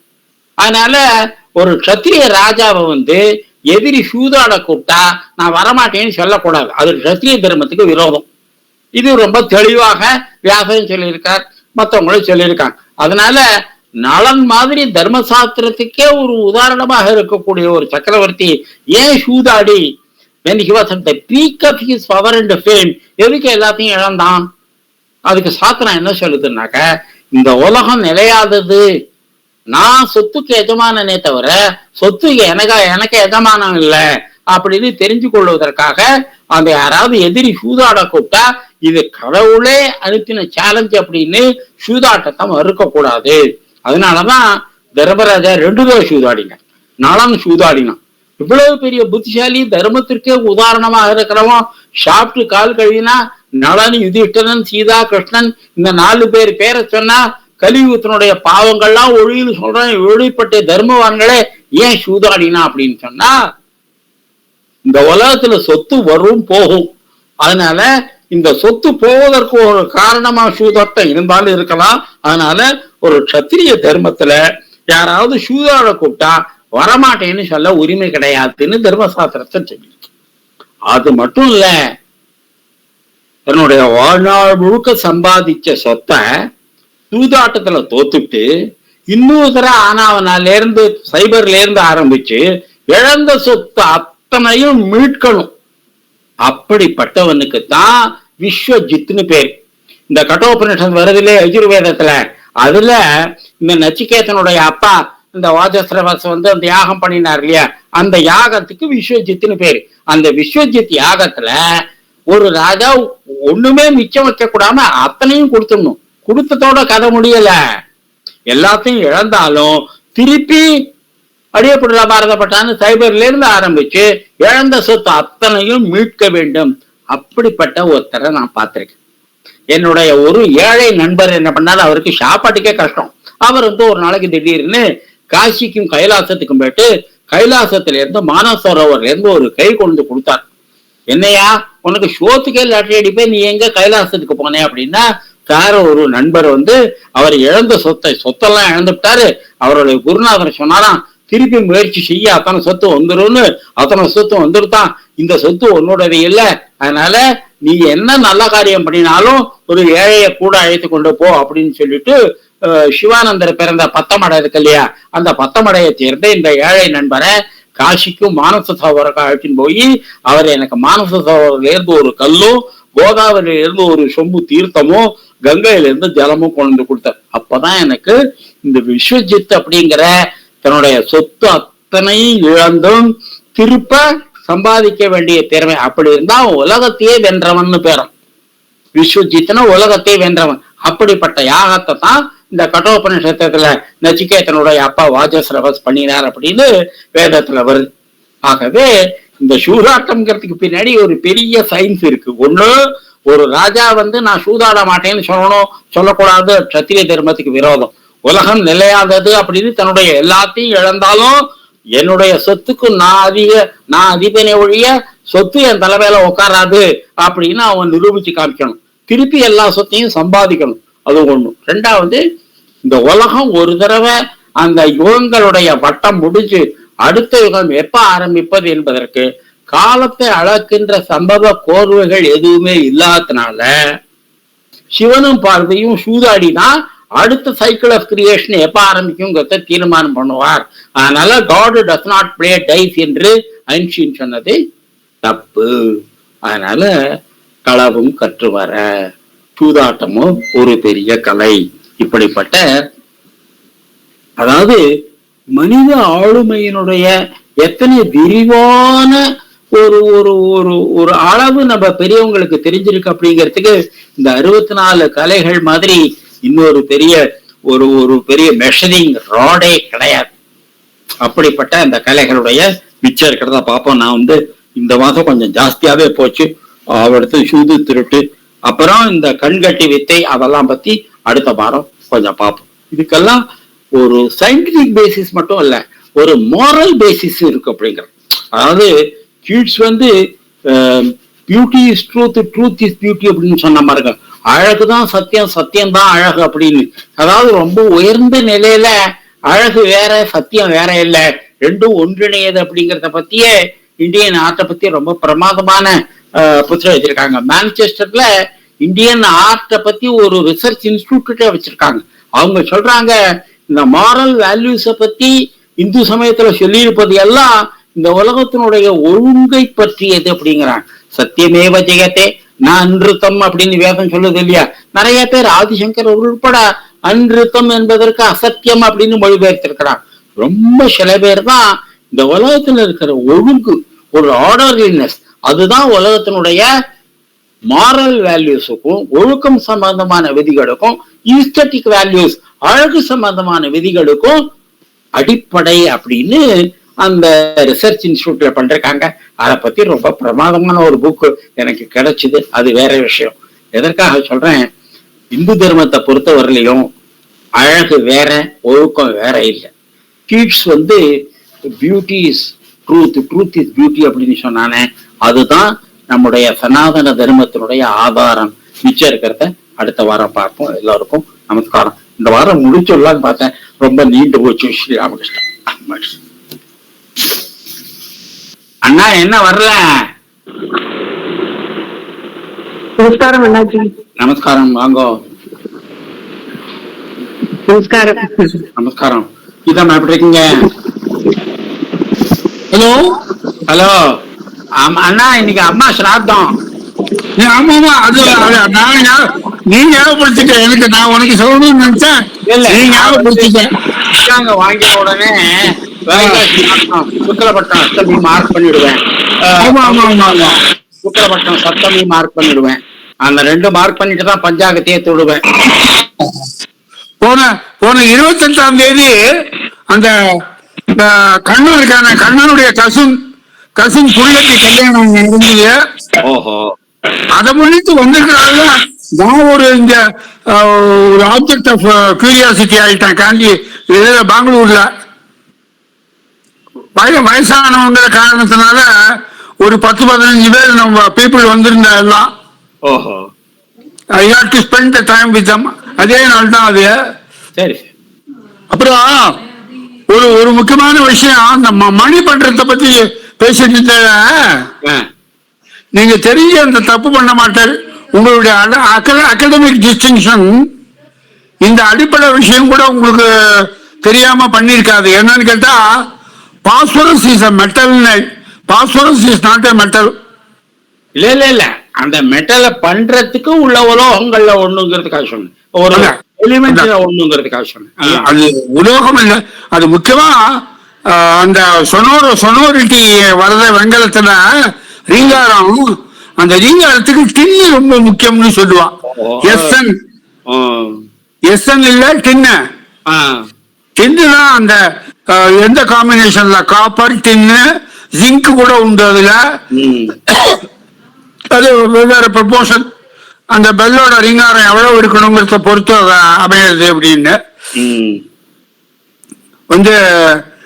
சங்கீதத்தை பத்தி சொல்லும்போது பூதங்கள் ஒத்து புதுமை தரல் விந்தையனில் நாதங்கள் சேரும் நகைத்தனுக்கோர் நேராமோ, பாரதியாருடைய குயில் பாட்டு. சொல்லுங்க. அதான் அந்த அலங்களில் தோன்றும் பொய்மை அறவென பூதமைந்தின் விலங்கிய விகாரப்பாட்டின் வேறுபாடுற்ற வீக்கம். கம்பர் சொல்றார, உலகத்துல நம்ம பார்க்கிற பொருள் எல்லாமே இந்த அடிப்படை பொருள்களுடைய வெவ்வேறு ப்ரொபோர்ஷன் காம்பினேஷன் தான். அது வேறுபாடுற்ற வீக்கம். வீக்கம்ங்கிறது தான் அது மாயைங்கிற அர்த்தத்துல அந்த வார்த்தை உபயோகப்படுறது அப்படின்னு வருது. அதுல அது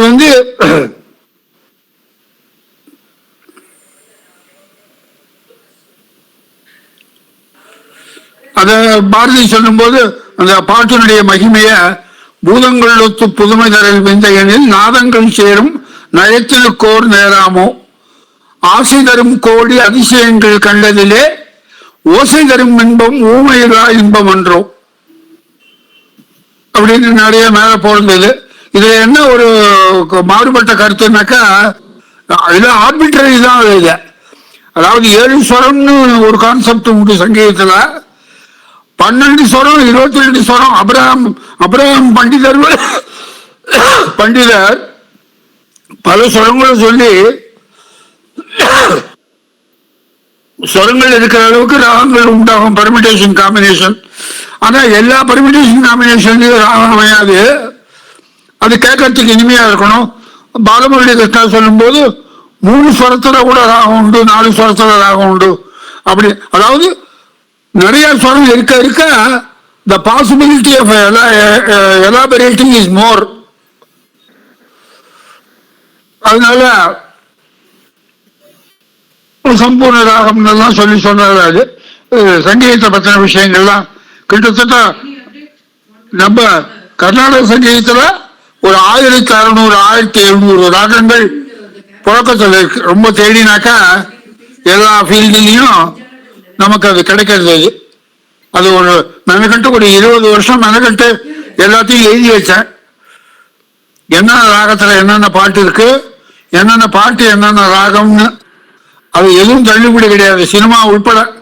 இளையராஜா சொன்னதற்க சங்கீதத்துக்கு மொழி அவசியம் இல்லைங்கிறது அது ஒரு விதத்துக்கு உண்மைதான். அது இல்லைன்னா ராஜரத்ன மொழியும் லால்குடியும் எம்.எஸ். கோபாலகிருஷ்ணனும் ஈமணி சங்கர சாஸ்திரியும் எந்த பாஷையில தங்களோட சங்கீதத்தை வெளிப்படுத்தினா எல்லாம் இதுதானே.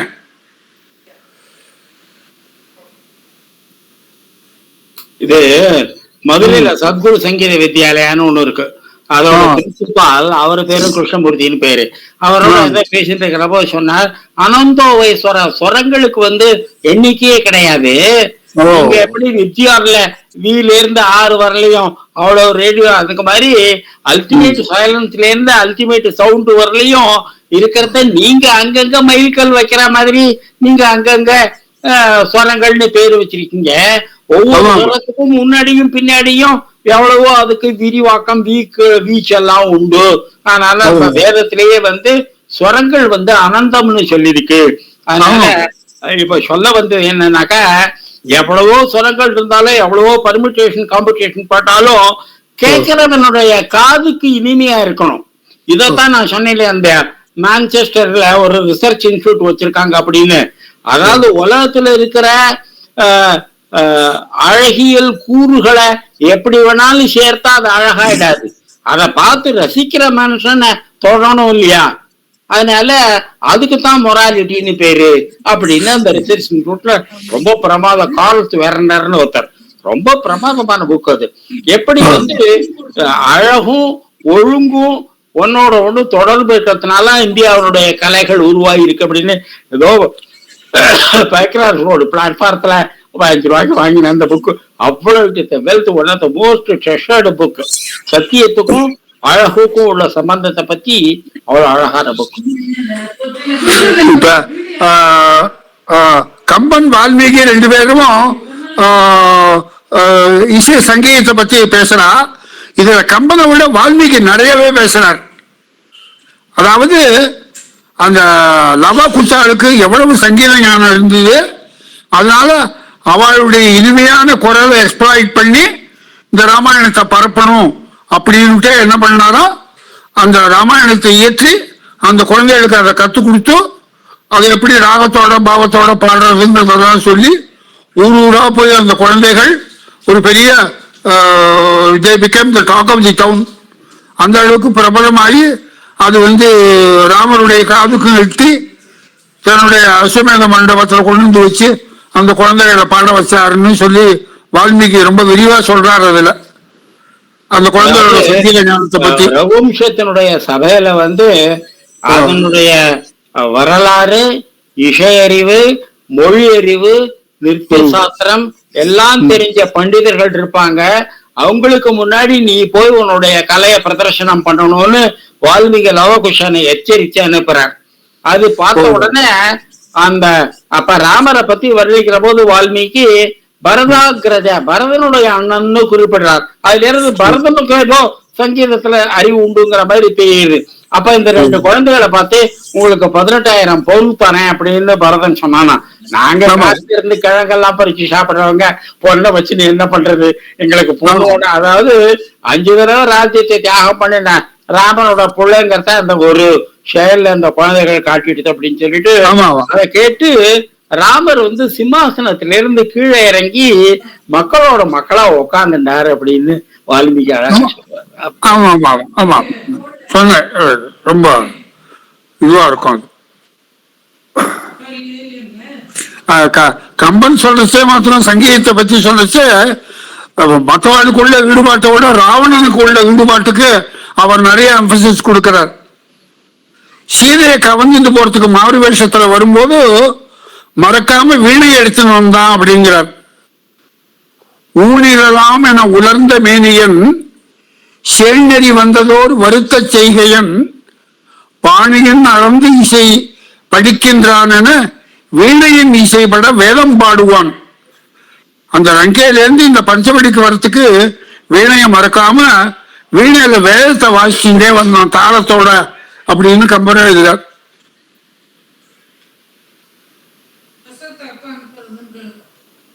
ரங்கராஜன்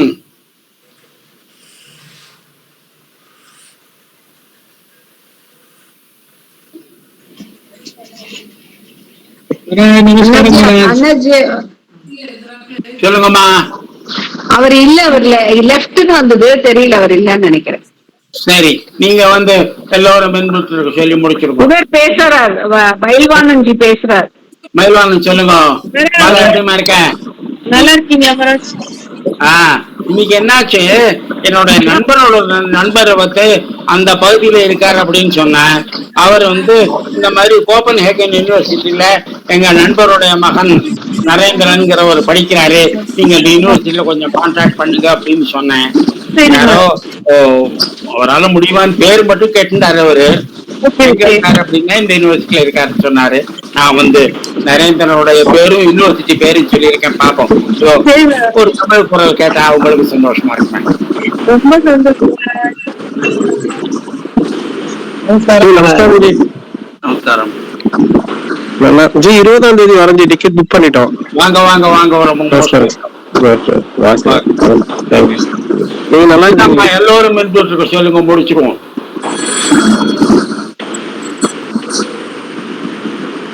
யார் சொல்றது? நான் சொல்லவா? சொல்லுங்க.